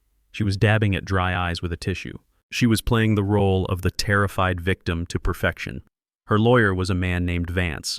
He had a smile that did not reach his eyes and a suit that cost more than my first car. He stood up and approached the bench. He did not look at me. He looked at the judge as if they were sharing a private joke. He said, "Your Honor, we are here to establish that Mr. Luther Banks is not a suitable guardian for the minor Zoe Banks. In fact, we are here to show that he is a danger to himself and others." Vance walked back to his table and picked up a thick file. I recognized the logo on the front. It was from the clinic I went to in 2005. The year Etta died. Vance held the file up like a trophy. He said 18 years ago, after the death of his wife, Mr. Banks was treated for severe clinical depression. He was prescribed medication for anxiety and mood stabilization. He suffered from episodes of dissociation. He quoted a doctor's note from nearly 2 decades ago. Patient expresses feelings of emptiness and a detachment from reality. I felt a cold rage spread through my chest. I had gone to therapy because I lost the love of my life. I went because I wanted to be strong enough to raise my son alone. I went because I was grieving, and now Courtney was taking that grief and twisting it into a weapon. She was turning my mourning into madness. Vance continued. He said, "Your Honor, this pattern has reemerged. Mr. Banks is lonely. He is aging. He is fixated on this homeless girl because he is desperate to recreate the family he lost. He is projecting his late wife onto a stranger. This is not a rescue mission, Your Honor. This is a mental health crisis." He turned to me then. He looked me up and down with a sneer. He said, "We are asking the court to grant full permanent guardianship to Mrs. Courtney Banks and to issue a restraining order against Mr. Banks to protect the girl from his delusions." I looked at Saul. Saul was writing furiously on his legal pad. He whispered to me, "Do not react. If you get angry, you prove their point." So I sat there. I took the blows. I let them drag Etta's memory through the mud. I let them paint me as a senile old fool. But inside I was not crumbling. I was waiting. Because I knew that lies have a shelf life, and theirs was about to expire. Vance called his first witness. He called Tyrell Banks. My son stood up. He walked to the witness stand. He was wearing a gray suit that I had bought him for his birthday last year. He looked handsome. He looked successful. He looked like everything I had worked my whole life to build. But as he sat down, he would not look at me. He fixed his eyes on a spot on the back wall. He was sweating. I could see a bead of perspiration running down his temple. Vance smiled at him. He asked Tyrell to describe his father's behavior in recent months. Tyrell cleared his throat. His voice was shaky at first, but then he found a rhythm. It was the rhythm of a rehearsed lie. He said, "My father has been deteriorating for a long time. He forgets things. He calls me at odd hours talking about people who aren't there." Vance asked him to be specific. He asked if I ever talked about grandchildren. Tyrell paused. He gripped the railing of the witness stand until his knuckles were white. He knew this was the point of no return. If he said this, there was no coming back. He risked a glance at Courtney. She was watching him with eyes like flint. She gave a tiny, almost invisible nod. Tyrell looked back at the judge. He said yes. He said my father talks about them all the time. He imagines I have children hidden away. He buys toys and leaves them in the guest room. He sets a place at the table for a granddaughter who doesn't exist. I felt like I had been shot. The air left my lungs. It was a lie so specific and so cruel it took my breath away. He was using the very existence of Zoe, the daughter he abandoned, to prove I was crazy. He was gaslighting me in a court of law. Vance pushed further. He asked Tyrell if he believed Zoe was his daughter. Tyrell shook his head. He said no. He said, I have never seen this girl before in my life. My father picked her up off the street. He is paying her to play a role. I feel sorry for her, really. She is just a pawn in his fantasy. I looked at my son. I looked at the boy I taught to fish, the boy I held when he scraped his knees, the man I bailed out of debt time and time again. I realized then that my son was dead. The boy I raised did not exist anymore. The thing sitting on that witness stand was a hollow shell filled with his wife's poison. I did not scream. I did not object. I just stared at him. And for a second, Tyrell looked at me. He saw the light go out in my eyes. He saw the moment I cut the cord. He flinched as if I had hit him. He looked down at his hands, unable to bear the weight of my silence. Then I heard a sound from the back of the room. It was a low, guttural sound like an animal in a trap. Zoe was sitting on a bench near the bailiff. She had been listening. She had heard the lawyer call her a stranger. She had heard her own father call her a pawn. She had heard them erase her existence for the second time in her life. She stood up. The bailiff reached out to grab her arm to tell her to sit down. She shoved him away. She was small, but she was fierce. She walked into the center of the aisle. Vance shouted objection. He shouted for the bailiff to remove her. Zoe did not speak. She did not argue. She simply pulled off her jacket. She was wearing a tank top underneath. She grabbed the hem of her sleeve and yanked it up to her shoulder. She marched right up to the judge's bench. The judge was a stern woman with gray hair. She banged her gavel. She said, "Young lady, you are out of order. Sit down immediately." Zoe slammed her arm onto the judge's bench. The sound echoed in the room. She pointed to the 3 round burn marks on her inner arm, the cigarette burns from the foster home, the scars that marked the year Tyrell and Courtney went to Paris. Zoe screamed, "Look at it." She didn't scream like a child. She screamed like a prosecutor. She said, "Look at the dates." She pointed to the scars. She said, "I got these when I was 14. I got these in the foster home they sent me to." She spun around and pointed at Tyrell. Her finger was like a knife. She said, "Tell them, Tyrell. Tell them about the payments. Tell them how you cashed the checks for my disability while I was being used as an ashtray." Tyrell shrank back in his seat. He looked terrified. Zoe turned back to the judge. She was crying now, but they were angry tears. She said, "They say I am a stranger. They say he is crazy." She pointed at me. She said, "That man is the only person who ever saw me. He is the only one who didn't throw me away." She rolled up her other sleeve. There were more scars, old cuts, bite marks from rats in alleyways. She displayed her body like a map of their crimes. She said, "You want to talk about capacity? You want to talk about fitness? Look at what they did to me. Look at what they built their perfect life on." The courtroom was dead silent. Vance had stopped objecting. Courtney had stopped dabbing her eyes. Her face had gone pale. The judge was not looking at Zoe's outburst as a disruption anymore. She was looking at the scars. She was looking at the physical evidence of 19 years of torture. The judge slowly lowered her gavel. She looked from the scars on Zoe's arm to the sweating man on the witness stand. She looked at the polished lawyer and the perfect wife, and then she looked at me sitting quietly with my hands folded. The atmosphere in the room shifted. It was a physical change. The air got heavy. The lie had been punctured. It wasn't bleeding yet, but the wound was open. Zoe stood there panting, her arm still resting on the bench. She was defying them to look away. And for the first time in the entire trial, nobody could. The court of law operates on evidence, but the court of public opinion operates on emotion. I learned this lesson the hard way at 10 o'clock on a Tuesday night. Zoe and I were sitting in the motel room eating takeout pizza that tasted like cardboard. The hearing had gone well, but the war was far from over. I thought we had a moment to breathe. I was wrong. Zoe's phone started buzzing. It wasn't a call. It was a relentless stream of notifications, ping after ping after ping.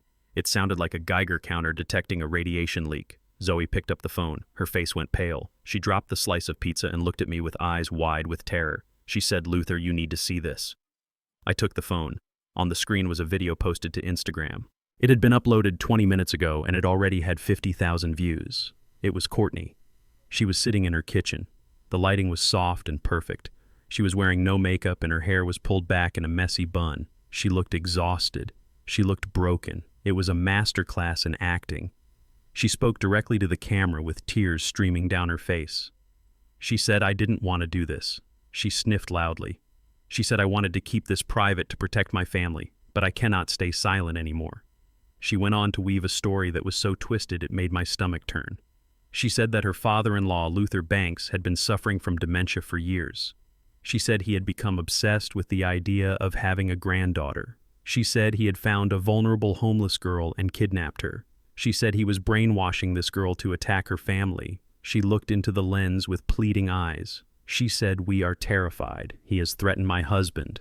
He has threatened me. We just want our safety back. Please, if you see him, do not approach him. He is dangerous." I scrolled down to the comments. They were a river of hate. People who did not know me.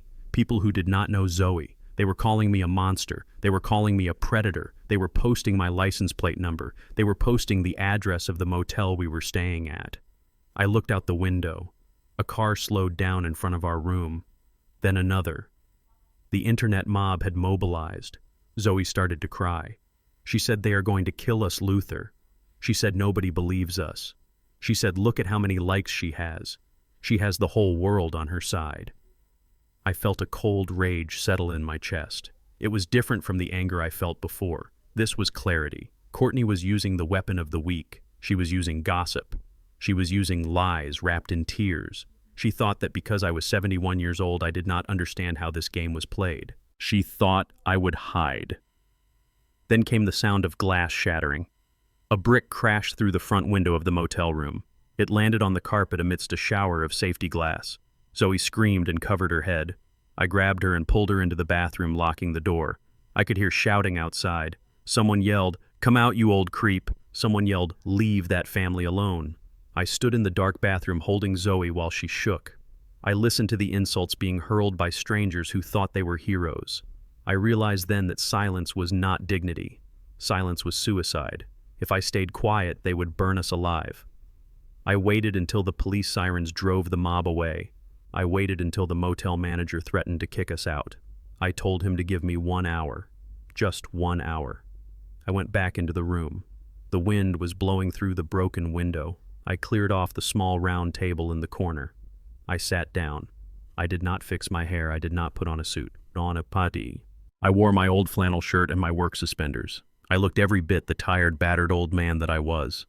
I took Zoe's phone. I asked her how to go live. She looked at me like I was crazy. She asked what I was going to do. I said I am going to do what I have done every day on the construction site for 40 years. I am going to show them the blueprints. I propped the phone up against a napkin holder. I hit the button that said live. The number of viewers jumped instantly. 500, 1,000, 5,000. They were coming to watch the freak show. They were coming to see the monster Courtney had described. I looked into the camera. I did not smile. I did not cry. I spoke in the deep, rumbling voice that had commanded crews of 200 men. I said, "My name is Luther Banks. I am not an influencer. I am not a content creator. I am a retired structural engineer. I build bridges. And the most important rule of building a bridge is that it must be built on solid ground. If you build on a swamp, it will sink." I picked up the first piece of paper. It was the birth certificate. I held it close to the lens so they could read the date. November 12th, 2005. I said my daughter-in-law Courtney went on the internet tonight and told you I am hallucinating. She told you I kidnapped a stranger. I put down the birth certificate and picked up the medical refusal form, the one with Courtney's signature, the one that abandoned Zoe to the state because she might have had a limp. I read the words out loud. I read them slowly. Mother refuses care. Mother requests immediate surrender to state custody. I said, this is her signature. This is the document she signed 19 years ago. She did not lose a baby. She threw a baby away because it was not perfect enough for her Instagram feed. The viewer count was climbing. 10,000. 20,000. The comments were moving so fast I could not read them, but the tone was changing. The hate was turning into shock. I picked up the next stack of papers, the bank statements, the Social Security fraud records.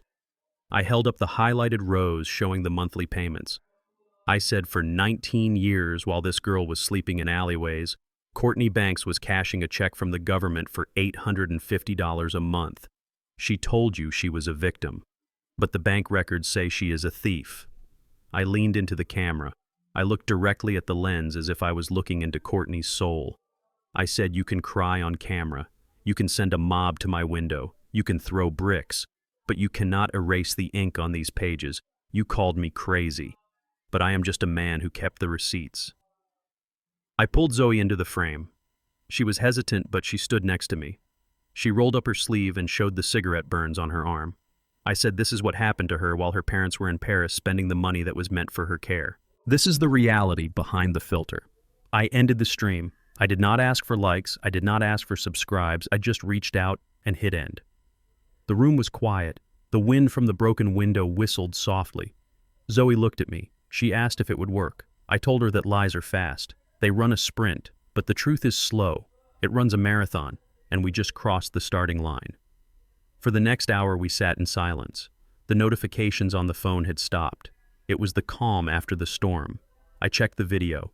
It had been shared 50,000 times. The comments were no longer calling me a monster. They were tagging the FBI. They were tagging news stations. They were tagging Courtney's employers. The tide had turned. Then at midnight, the phone chimed once. A single text message. It was from a number I did not recognize. No name, no photo. I opened it. The message was short. It sent a chill down my spine that was colder than the Chicago wind. It said, I saw your video. I was the charge nurse on duty the night of November 12, 2005. I was the one who took the baby from her arms. I remember everything. The message continued. It said she didn't just sign the papers, Luther. She told the doctor to make sure the baby disappeared. She asked if there was a way to make sure you never found out. I have the shift logs.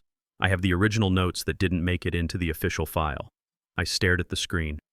My hands were trembling. This was it. This was the final nail in the coffin. We had the paper trail, but now we had a voice. We had a witness who had carried the weight of that night for 19 years. I texted back. I typed 2 words. Help us. The reply came instantly. Meet me at the diner on 4th Street. Come alone. She is ready to talk. I stood up. I grabbed my coat. I looked at Zoe. I told her to lock the door and put the chair under the handle. I told her I was going to meet the ghost from her past. I told her that by tomorrow morning we wouldn't just have a defense. We would have a conviction. I walked out into the night. The glass from the broken window crunched under my boots. It sounded like the shattering of Courtney's perfect life. And it was the most beautiful sound I had ever heard. The neon sign of the diner on 4th Street flickered with a rhythmic buzzing sound that set my teeth on edge. It was one of those all-night places that smelled of grease and old cigarettes even though smoking had been banned for years. I told Zoe to wait in the car. I parked her in the shadows behind a dumpster so she could see the entrance, but nobody could see her. I handed her the spare key. I told her that if I did not come out in 20 minutes, she was to drive straight to the police station and show them the phone. She grabbed my arm, her fingers digging into my coat. She asked me to be careful. I looked at her and saw the fear of a child who had finally found safety only to watch it walk into the dark. I told her I was indestructible. It was a lie, but it was the only thing I could offer her. I walked into the diner. It was empty except for a truck driver eating pie at the counter and a woman sitting in the furthest booth. She was wearing a heavy wool coat and a hat pulled low. I slid into the booth opposite her. She looked up. Her face was lined with age and worry. Her eyes were red-rimmed. This was the voice from the text message. The nurse. Her name was Sarah. She did not say hello. She pushed a cup of black coffee toward me. Her hands were trembling slightly. She said, I saw your video, Luther. I saw the girl's arm. I haven't slept since. I took a sip of the coffee. It was bitter and burnt. I asked her to tell me about that night. I needed the mortar to hold the bricks of my case together. I needed the details that only a witness could provide. Sarah took a deep breath. She reached into her purse and pulled out a small, leather-bound notebook. The cover was worn and cracked. She opened it to a page marked with a yellow sticky note. The date at the top was November 12th, 2005. She began to read. Her voice was a whisper, but in the quiet diner it sounded like a scream. She said I was the charge nurse in the maternity ward. Your daughter-in-law came in around 6 in the evening. She was already in labor. Your son was with her, but he was useless. He was drunk Luther. He smelled like a distillery. He passed out in the waiting room chair before the baby was even crowned. I clenched my jaw. I knew Tyrell had a drinking problem back then, but I never knew it was that bad. I never knew he had abandoned his wife in the delivery room. Sarah continued.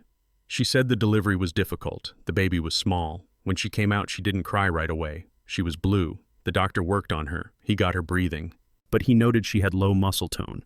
He told Courtney that she might have developmental delays. He used the word cerebral palsy as a possibility, not a certainty. Sarah looked up at me. Her eyes were full of tears. She said most mothers, when they hear that, they ask what they can do. They ask to hold the baby. They ask about treatments. Courtney didn't ask to hold her.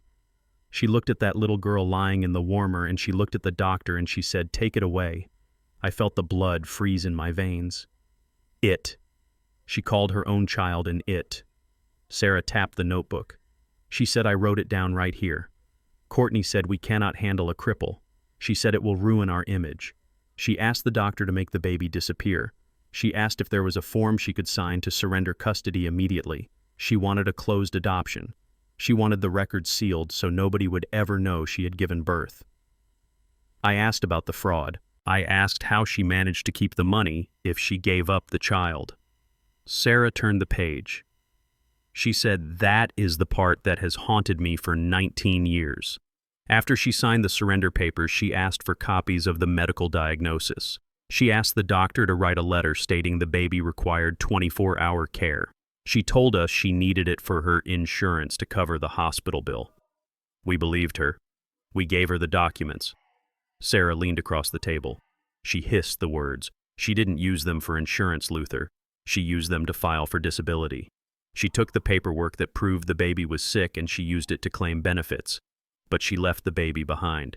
She walked out of that hospital with a folder full of lies, and she left her daughter alone in a plastic box. I looked at the notebook. I saw the handwriting. I saw the truth etched in blue ink. This was the smoking gun. This was the evidence that proved premeditation. Courtney didn't just panic. She planned it. She monetized her own cruelty. Sarah pushed the notebook across the table to me. She said, "Take it. I am retired now. I have nothing to lose. I should have reported it then. I was a coward. I was afraid of the hospital administration. But when I saw that video tonight, I realized that silence is a sin. Go get her, Luther. Bury her." I took the notebook. It felt heavy in my hand. It weighed as much as a human soul. I thanked Sarah. I told her she was brave. I stood up and walked out of the diner. The cold air hit my face, but I didn't feel it. I felt the heat of the notebook in my pocket. I had everything I needed. I walked back to the car. Zoe was sitting upright, scanning the parking lot. When she saw me, she let out a breath she must have been holding for 20 minutes. I got in the driver's seat. I showed her the notebook. I told her we got it. I told her it was over. We drove back toward the motel. The streets were empty. It was 3 in the morning. The city was asleep, unaware of the tragedy playing out in its veins. I turned onto the street leading to the motel, and that was when I saw him. A figure was standing under the flickering streetlight at the entrance of the parking lot. He was wearing a long, expensive coat that looked out of place in this neighborhood. He was pacing back and forth. His breath was puffing out in white clouds. It was Tyrell. I slowed the car down. Zoe gasped. She grabbed my arm. She said, "Don't stop, Luther, drive away." I couldn't drive away. That was my son, and he was waiting for me. I told Zoe to stay in the car. I told her to lock the doors and call the police if I gave the signal. I didn't tell her what the signal was. I didn't know yet. I got out of the car. The snow crunched under my boots. I walked toward him. Tyrell stopped pacing. He turned to face me. He looked like a man who had been hollowed out. His eyes were wild and bloodshot. His skin was gray. He was shivering violently, but I knew it wasn't from the cold. I called his name. I said, "Tyrell, go home. It is finished." He shook his head. His movements were jerky and uncoordinated. He reached into his coat pocket. My heart hammered against my ribs. I knew what was coming before he even pulled it out. He drew a gun. It was a small black pistol, a 9mm. It looked foreign in his soft, manicured hand. He held it up, pointing it at my chest. The barrel was shaking so bad it was vibrating. He shouted at me to stop. He said, "Don't come any closer, Dad. Please don't make me do this." I stopped. I stood 10 feet away from him. I looked at the gun. Then I looked at his face. I saw the terror there. I saw the desperation. I asked him who gave him the gun. I knew he didn't own one. Tyrell was afraid of loud noises. He was afraid of conflict. He started to cry. Tears ran down his face, freezing on his cheeks. He said, "Courtney gave it to me. She said you are going to ruin us. She said you are going to put us in prison. She said there is only one way to fix this. She said I have to be a man for once in my life." I felt a surge of nausea. Courtney. Even now she was pulling the strings. She was sitting safe in her warm house, sending her husband to commit murder to cover her tracks. She had turned my son into a hitman. Tyrell gripped the gun with both hands, trying to steady it. He screamed at me. He said, "Why couldn't you just leave it alone? Why did you have to dig? We were happy, Dad. We had a good life. Why do you love that girl more than you love me?" I looked at him. I spoke softly. I said, "I don't love her more, Tyrell. I love her enough to save her, and I love you enough to stop you." He screamed again. He cocked the hammer. The click sounded like a thunderclap in the silent street. He said, "She told me if I don't fix this, she is leaving me. She said she will take everything. I can't lose her, Dad. I can't be poor again. I can't be a nobody." I looked at the gun. I looked at the dark hole of the barrel. I realized in that moment that I had failed him. I had built bridges that could withstand hurricanes, but I had failed to build a son with a spine. I had protected him too much. I had shielded him from consequences. And now he was standing here ready to kill his own father because he was afraid of losing his lifestyle. I took a step forward. Tyrell flinched. He shouted, "Stay back. I will shoot. I swear to God I will shoot." I took another step. I was 5 feet away now. I could see the rifling inside the barrel. I could see his finger twitching on the trigger. I spoke to him. I used the voice I used when he was a boy and he woke up from a nightmare. I said, "Look at me, son. Look at your father. You are not a killer. You are a weak man, Tyrell. You are a coward. You are a thief. But you are not a killer. Courtney is the killer. She killed your soul 19 years ago. Don't let her take your hands too." He was sobbing now. Snot was running from his nose. The gun was wavering, dipping down, then jerking back up. He said, "I have no choice, Dad." She said, "It's you or me." I took the final step. I was standing right in front of him. I could smell the fear on him. It smelled like sweat and expensive cologne. I reached out. I didn't reach for the gun. I reached for his chest. I placed my hand over his heart. I could feel it beating wildly like a trapped bird. I looked him deep in the eyes. I said, "Then do it. If you want to save your wife, you have to kill your father. Shoot me, Tyrell. Put the bullet right here." I moved my hand and tapped the center of my chest. I said, "Do it. But know this, if you pull that trigger, you are not killing me. You are killing the last person on this earth who actually loves you. Courtney doesn't love you. She loves the house. She loves the car. She loves the fact that you are easy to control. I am the only one who loved you enough to tell you the truth." Tyrell stared at me. Tyrell stared. His mouth hung open. The gun was pressed against my winter coat now. One squeeze, that was all it would take. I saw the conflict raging in his eyes. I saw the lifetime of weakness battling with one moment of clarity. I saw him remembering who I was. I was the man who taught him to tie his shoes. I was the man who sat in the bleachers at every one of his games. He let out a wail. It was a sound of pure agony. His knees buckled. He collapsed. He fell forward onto the snowy pavement. The gun slipped from his fingers and clattered onto the ice. He grabbed my legs. He buried his face in my boots. He was howling. He was screaming, "I'm sorry, Dad. I'm sorry. I'm so sorry." I stood there for a moment looking down at him. The snow was soaking into his expensive wool coat. He looked so small. I reached down and picked up the gun. I ejected the magazine and racked the slide to clear the chamber. The bullet spun out and landed in the snow. I put the gun in my pocket. Then I knelt down in the snow. I wrapped my arms around my son. I held his head against my chest. I rocked him back and forth just like I did when he was a baby. I stroked his hair. I said, "It's okay, son. It's okay. I've got you." I cried then. I let the tears fall onto his head. I wasn't crying because I was safe. I was crying because I knew this was the last time I would ever hold him as a free man. I was holding him for the police. I was holding him for the prison cell that awaited him. I whispered into his ear. I said, "You did the right thing. Finally, you did the right thing." We stayed there in the snow for a long time. The father and the son, the builder and the wrecking ball. The sirens started to wail in the distance, getting louder and louder. Zoe must have called them, or maybe the neighbors did. Tyrell looked up at me. His face was a mask of misery. He asked, "What happens now, Dad?" I wiped the tears from his face with my thumb. I said, "Now we face the music, Tyrell. Now we pay the bill. But you don't have to face it alone. I will be there. I will visit you. I will not abandon you like you abandoned her." The blue lights of the police cruisers swept over us, illuminating the falling snow. I stood up and pulled Tyrell to his feet. I held his arm tight, not to restrain him, but to support him. I looked toward the car where Zoe was watching. I nodded to her. It was over. The violence had failed. The truth had won. But the price of victory was a broken heart. And as the officers ran toward us, guns drawn, shouting commands, I stood tall. I was Luther Banks. I had saved my granddaughter, and in a way I had saved my son's soul, even if I couldn't save his freedom. The flashing blue lights were not a rescue signal. They were the strobe lights of a tragedy that had finally spilled out onto the street. As the officers handcuffed Tyrell, they were not treating him like a desperate man who had just had a breakdown. They were treating him like a dangerous fugitive. One officer pushed Tyrell's face into the snowy hood of the cruiser, while another kept his hand on his weapon aimed squarely at me. I stood there with my hands raised, but my mind was racing. I knew police procedure. I knew that usually when a domestic dispute spills onto the street, the police try to de-escalate. But this was different. There was an aggression here, a presumption of guilt that did not fit the scene of a weeping man surrendering to his father.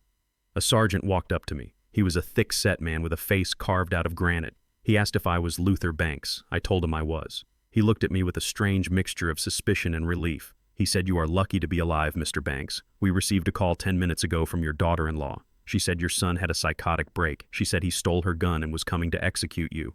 I felt the blood drain from my face. It was not the cold wind. It was the sheer cold-blooded brilliance of Courtney. She had not just sent Tyrell to kill me. She had set him up to die. I asked the sergeant what else she said. He checked his notepad. He said she claimed she has been a victim of domestic abuse for years. She said Tyrell has been threatening to kill her and anyone who tried to take their daughter. She claimed she was hiding in the bathroom terrified for her life while he went on a rampage. I looked at Tyrell. He was slumped in the back of the cruiser, sobbing. He did not look like a rampage killer. He looked like a broken child. But Courtney had spun the narrative perfectly. If Tyrell had shot me, she would have played the grieving widow of a maniac. If the police had shot Tyrell, she would have been the survivor of a tragedy. And if Tyrell survived like he just did, she was the victim who finally called for help. She had insulated herself. She had turned her husband into the villain and herself into the damsel in distress. She was cutting off the limb to save the body. I rode to the station in a separate car. Zoe met me there. She was shaking, but she was safe. I told her to stay with Saul, my lawyer. I had one more bridge to cross. I had to go into the belly of the beast and pull my son out before the digestive acids of the system dissolved him completely. The interrogation room was cold. Tyrell sat on a metal stool, his hands cuffed to the table. He was wearing an orange jumpsuit that hung off his frame like a shroud. He looked up when I entered. His eyes were swollen shut from crying. He looked at me and the first thing he said was, "Is she okay?" I sat down. I did not answer him immediately. I let the question hang in the air. He was asking about the woman who had just tried to get him killed by the police. I asked him who he meant. He said Courtney. He said she must be terrified, Dad.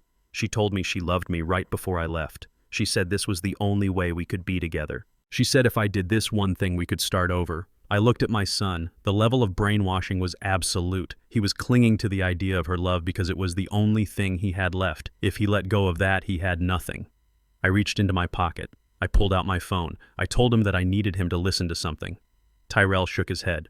He said, "I don't want to hear your lectures, Dad. I know what I did." I told him this is not a lecture. This is the truth. I opened the app that connected to the hidden security camera I had installed in my own living room 3 years ago, the one I put in after I noticed cash missing from my wallet. I had never told them about it. I kept the recordings on a cloud server. I scrolled back to a timestamp from 2 days ago, the day Tyrell came to beg me for money at the diner, the day Courtney stayed home. I placed the phone on the table between us. I turned the volume up to maximum. The video was grainy, but the audio was crystal clear. It showed Courtney pacing in their living room. She was on the phone. Her voice was not the soft, terrified voice she used with the police. It was sharp, it was jagged, it was the voice of a predator. She was talking to her mother. I watched Tyrell's face as he listened. Courtney's voice filled the small room. She said, "Mother, you have to stop worrying. I have it under control. Tyrell is going to handle it." There was a pause as the person on the other end spoke. Then Courtney laughed. It was a sound that made the hair on my arms stand up. She said, "Tyrell, please. That man is useless. He is a spineless worm. I have to wind him up like a toy soldier just to get him to walk in a straight line." Tyrell flinched. He stared at the phone. Courtney continued. She said, "If he goes to jail, he goes to jail. Better him than me. I did not sign those checks, Mother. He deposited them. If the ship goes down, I am going to be on the lifeboat. Tyrell can be the anchor. He has always been a dead weight anyway." The recording ended. The silence in the room was deafening. It was heavier than concrete. Tyrell did not move. He stared at the black screen of the phone. His mouth was slightly open. The delusion he had built his life around had just been shattered with a sledgehammer. He had sold his soul for a woman who called him a worm. He had tried to kill his father for a woman who called him dead weight. He looked up at me. The tears were gone. In their place was something else. A vast, empty, hollow look. It was the look of a man who realizes he has been asleep for 19 years and has woken up in a burning house. He asked me if that was real. I told him it was real. I told him she called the police on him tonight, Tyrell. She told them you were coming to kill me so that if the cops shot you, she would be free. She tried to execute you by proxy. Tyrell put his head in his hands. He let out a sound that was not a cry. It was a groan, a deep guttural sound of a man who is being crushed to death. He rocked back and forth. He whispered her name over and over again, but now it sounded like a curse. The door opened. Saul walked in. He carried a briefcase and looked like a man who was ready to perform surgery. He sat down next to Tyrell. He did not offer comfort. He offered a lifeline. Saul laid a file on the table. He said, "Tyrell, look at me." Tyrell looked up. Saul said, "The district attorney is offering a deal. They have the fraud evidence. They have the attempted assault with a deadly weapon. They have enough to put you away for 20 years. Courtney is banking on you taking the fall. She is counting on you staying silent to protect her. She thinks you are still the worm she described on that tape." Saul pushed a pen across the table. He said, "Or you can flip. You can turn state's witness. You testify that she was the mastermind. You testify that she forged the medical documents. You testify that she coerced you into confronting your father." Tyrell looked at the pen. Saul continued. He said, "If you cooperate, we can get the assault charges dropped. We can get the fraud sentence reduced. You will still go to prison, Tyrell. There is no avoiding that. But you will go for 5 years instead of 20. And you will go knowing that she is in the cell right next to yours." Tyrell looked at me. He looked for the father who used to fix his toys. But I was not that father anymore. I was the engineer who was showing him the only way to keep the building from collapsing on top of him. I said, "Son, you have spent your whole life letting her tell you who you are. Tonight you get to decide. Are you her victim or are you her judge?" Tyrell reached out. His hand was shaking, but then it steadied. He picked up the pen. He gripped it so hard his knuckles turned white. He looked at the phone where Courtney's voice had just ended his marriage. He said she called me useless. I nodded. He said she called me an anchor. He uncapped the pen. The sound was sharp in the quiet room. He said anchors drag things down to the bottom. He signed the paper. It was a messy signature, an angry signature. He pushed the paper back to Saul. He looked at me. His eyes were cold. The boy was gone. The man who remained was scarred and broken, but he was finally standing on his own 2 feet. He said, "Tell the district attorney I am ready to talk. I want to tell them everything.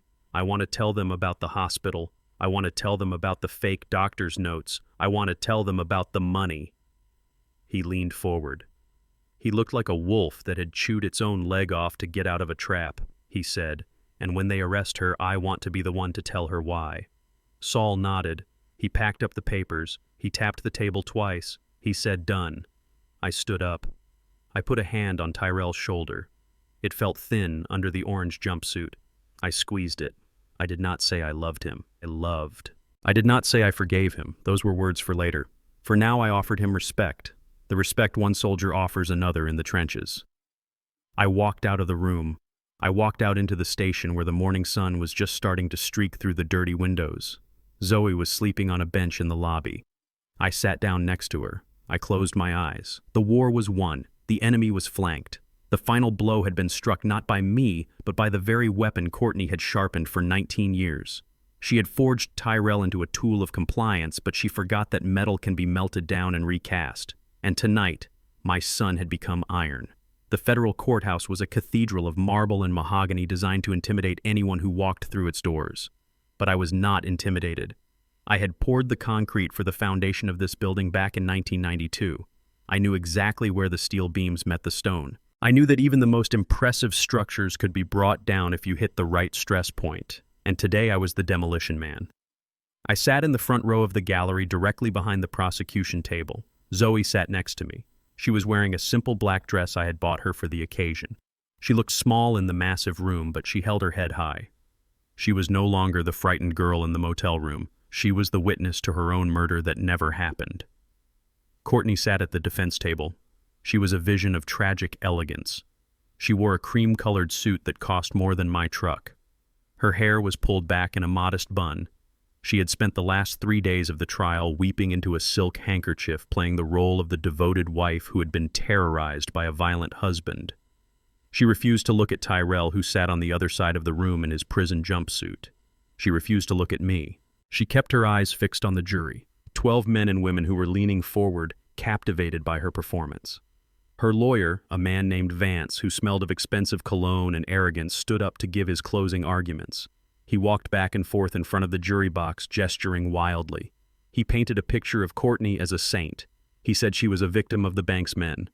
He said Tyrell was a drunk and a gambler who had forced her to abandon the baby because he didn't want the financial burden. He said Courtney had lived in fear for 19 years, terrified that if she spoke up, Tyrell would kill her. I watched Courtney while he spoke.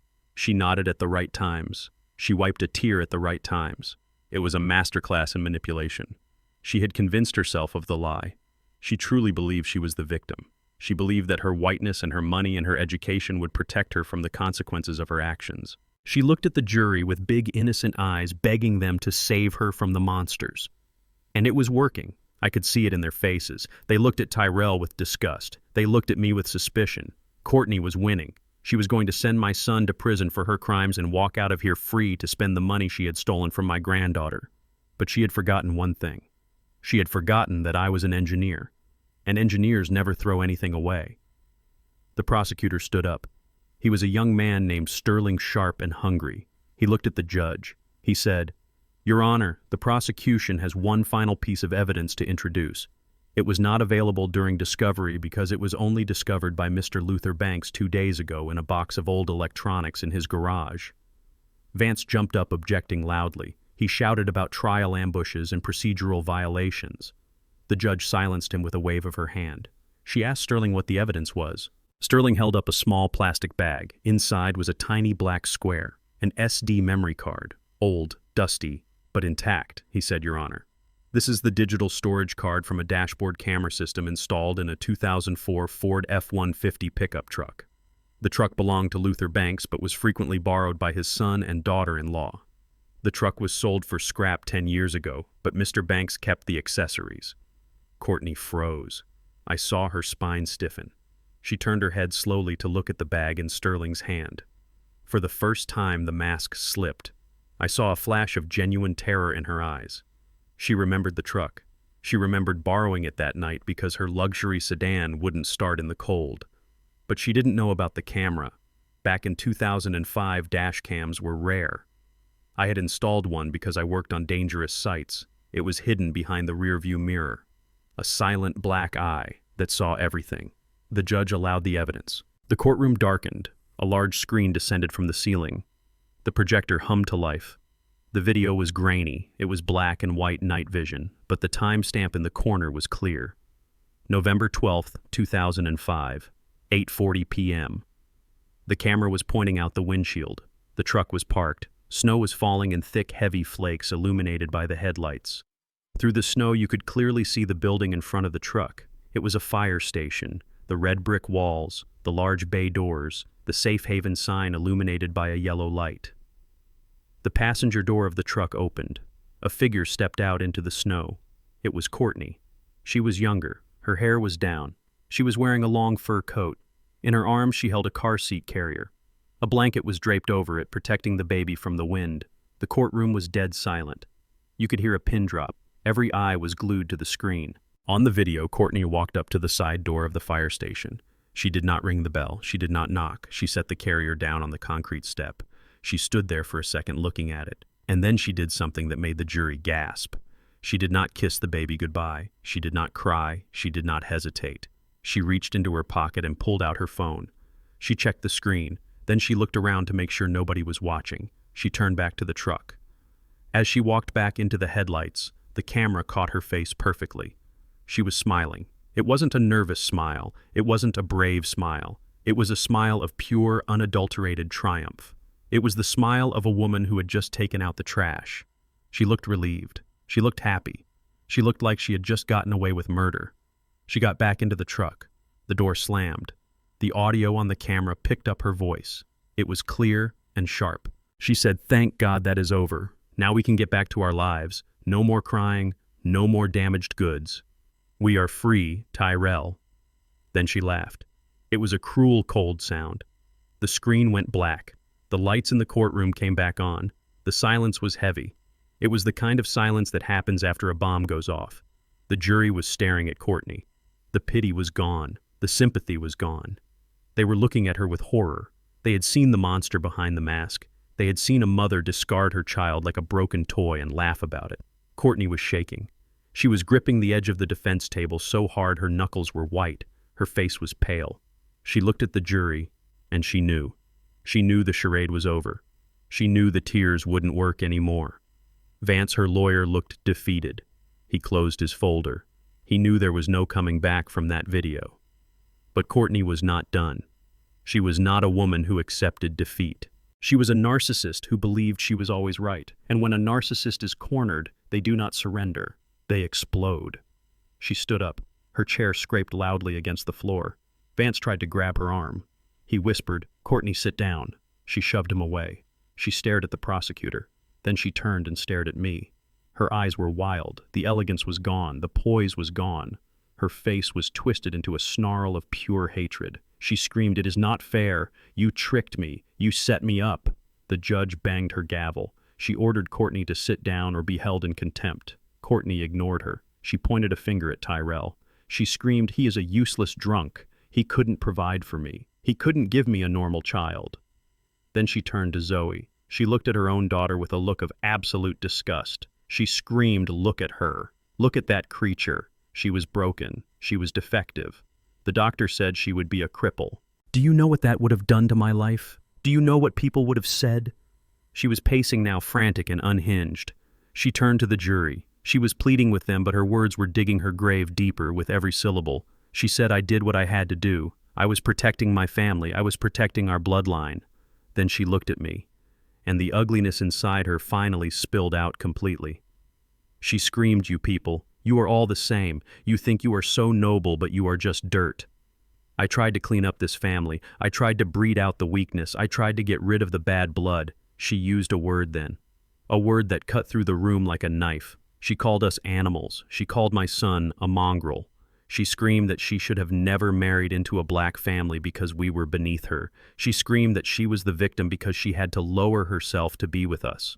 The entire courtroom erupted. The jury members gasped. Some of them covered their mouths. The stenographer stopped typing, frozen in shock. Courtney didn't stop. She was raving. She was shouting about purity and genetics and how she deserved better. She was revealing the deep rot of racism that had been festering under her perfect skin for 20 years. She hadn't just abandoned Zoe because of a disability. She had abandoned her because she hated what Zoe represented. She hated the part of Zoe that was us.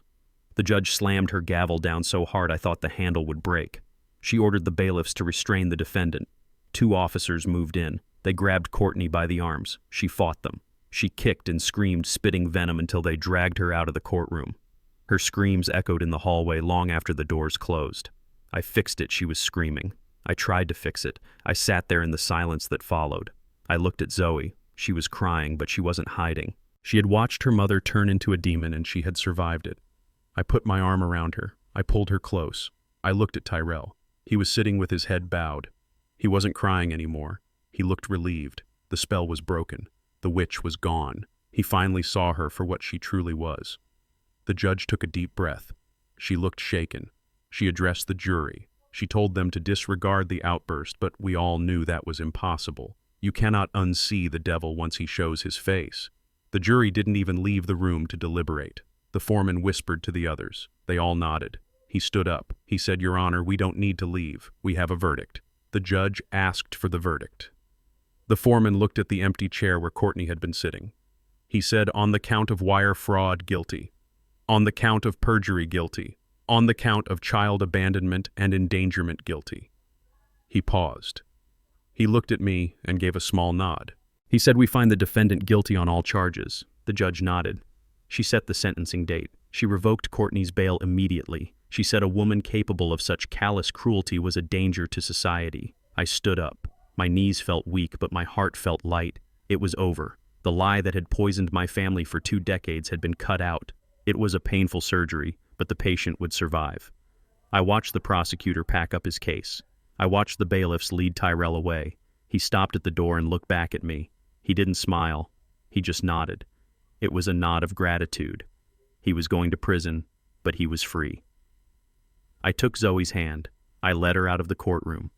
We walked down the marble steps into the bright afternoon sun. The air smelled clean. The city noise sounded like music. Zoe looked at me. She asked, "What do we do now, Luther?"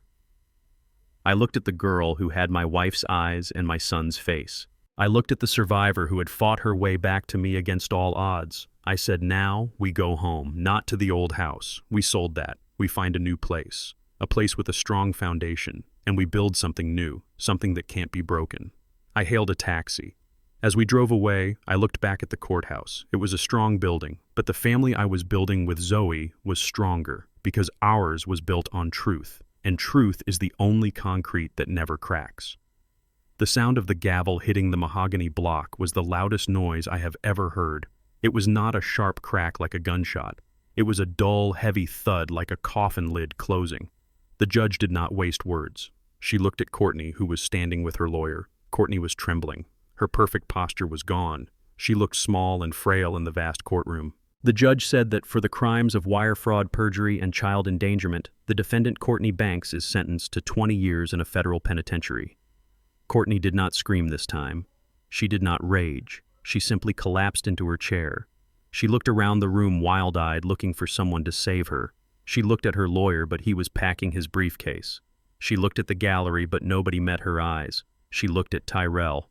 Tyrell did not look back. He stood up when his name was called. The judge looked at him with a different expression. It was not pity, but it was mercy. She acknowledged his cooperation.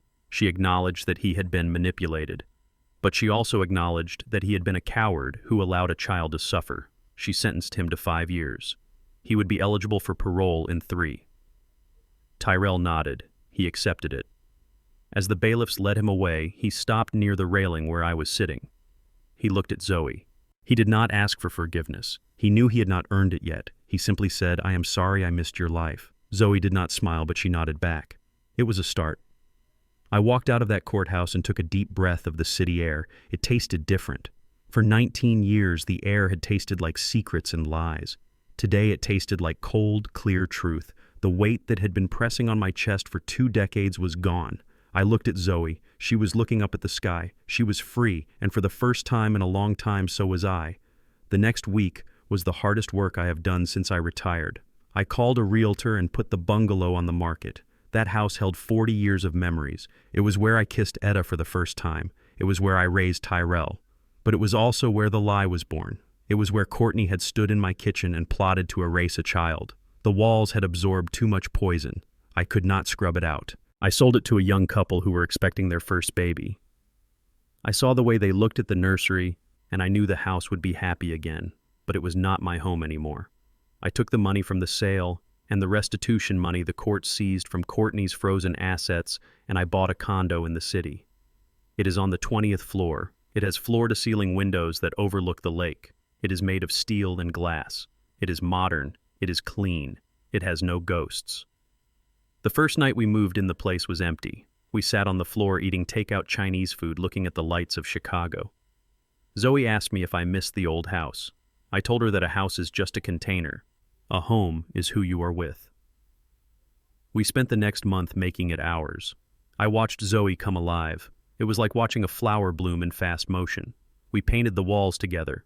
She chose a soft sage green for the living room. She was meticulous with the roller. She taped the edges perfectly. She has steady hands. She has engineer hands. I taught her how to cook Edda's gumbo. We stood side by side in the kitchen chopping celery and onions. I showed her how to make the roux. You have to stir it constantly. You have to have patience. If you rush it, you burn it. Zoe learned fast. She laughed when she got flour on her nose. It was a sound I had never heard before. A genuine, unburdened laugh. It filled the apartment better than any furniture ever could. She started school in the fall. She enrolled in the community college to get her basics. She wants to study civil engineering. She wants to build bridges. When she told me that I had to go into the bathroom and splash water on my face to hide the tears, she is carrying the torch. She is proving that the bank's bloodline is not weak. It is iron. It just needed the rust knocked off. One afternoon, I came home to find a letter on the kitchen counter. The return address was the state correctional facility. It was from Tyrell. I picked it up. The envelope felt light. I sat down in my armchair by the window. Outside, the winter ice was melting. The gray sky was breaking apart to reveal patches of blue. Spring was coming. I did not open the letter immediately. I turned it over in my hands. A year ago, I would have torn it open, desperate for connection. A year ago, I would have done anything to save him. But I have learned that you cannot save people who do not want to be saved. You can only offer them a hand when they are ready to climb. Tyrell is climbing now. It is a slow climb. He is working in the prison library. He is taking classes. He is sober for the first time in 20 years. He writes to me once a week. He doesn't ask for money. He doesn't complain. He asks about Zoe. He asks about the weather. He is learning to be a man from inside a cage. I looked at Zoe sitting at the dining table. She was surrounded by textbooks and blueprints. She was chewing on the end of a pencil, frowning in concentration. She looked so much like Edda in that moment it made my heart ache. But it was a good ache. It was the ache of love that has survived the fire. I put the letter down on the table. I will read it later. Right now, I have more important work to do. I walked over to Zoe. I placed my hand on her shoulder. She looked up and smiled. I realized then that the definition of family I had grown up with was wrong. We are told that family is blood. We are told that family is obligation. That is a lie. Blood is just biology. Biology is an accident. Family is a choice. Family is the people who stand beside you when the walls are crumbling. Family is the people who help you shovel the rubble and mix the new concrete. Tyrell is my blood, but Zoe is my family. I looked out the window at the city I helped build. I saw the bridges spanning the river. I saw the skyscrapers reaching for the clouds. They look solid. They look permanent. But I know the truth. Everything requires maintenance. Everything requires care. If you ignore the cracks, the structure fails. I spent 19 years ignoring the cracks in my own house. I let the rot spread because I was afraid of what I would find if I looked too close. I almost lost everything. But I am still here. I am Luther Banks. I am 72 years old. And I am just getting started. I looked at the letter one last time. I picked up a pen. I didn't open his letter yet, but I grabbed a fresh sheet of paper. I wrote, "Dear Tyrell, the view from up here is beautiful. You should see it someday." I put the pen down. I looked at Zoe. I asked her if she wanted to take a break and get some ice cream. She grinned and closed her book. We walked out of the apartment together. We walked into the elevator. We walked out into the spring sunshine. The storm was over. The foundation held. And for the first time in my life, I wasn't worried about the load. I knew we could carry it, together. They say you cannot teach an old dog new tricks, but life has taught me that you can certainly teach an old builder how to spot a new kind of crack. For 70 years, I believed that loyalty meant protecting your blood at all costs. I was wrong. Loyalty without integrity is just conspiracy. I learned that true family is not the people who share your DNA, but the people who share your values. You have to be willing to tear down a rotten house even if you built it yourself to save the people living inside. Justice is heavy lifting, but it is the only load worth carrying. If you have ever had to make a hard choice to protect someone you love, tell me your story in the comments below. Do not forget to like and subscribe for more stories about building a life on solid ground. Until next time, stay strong.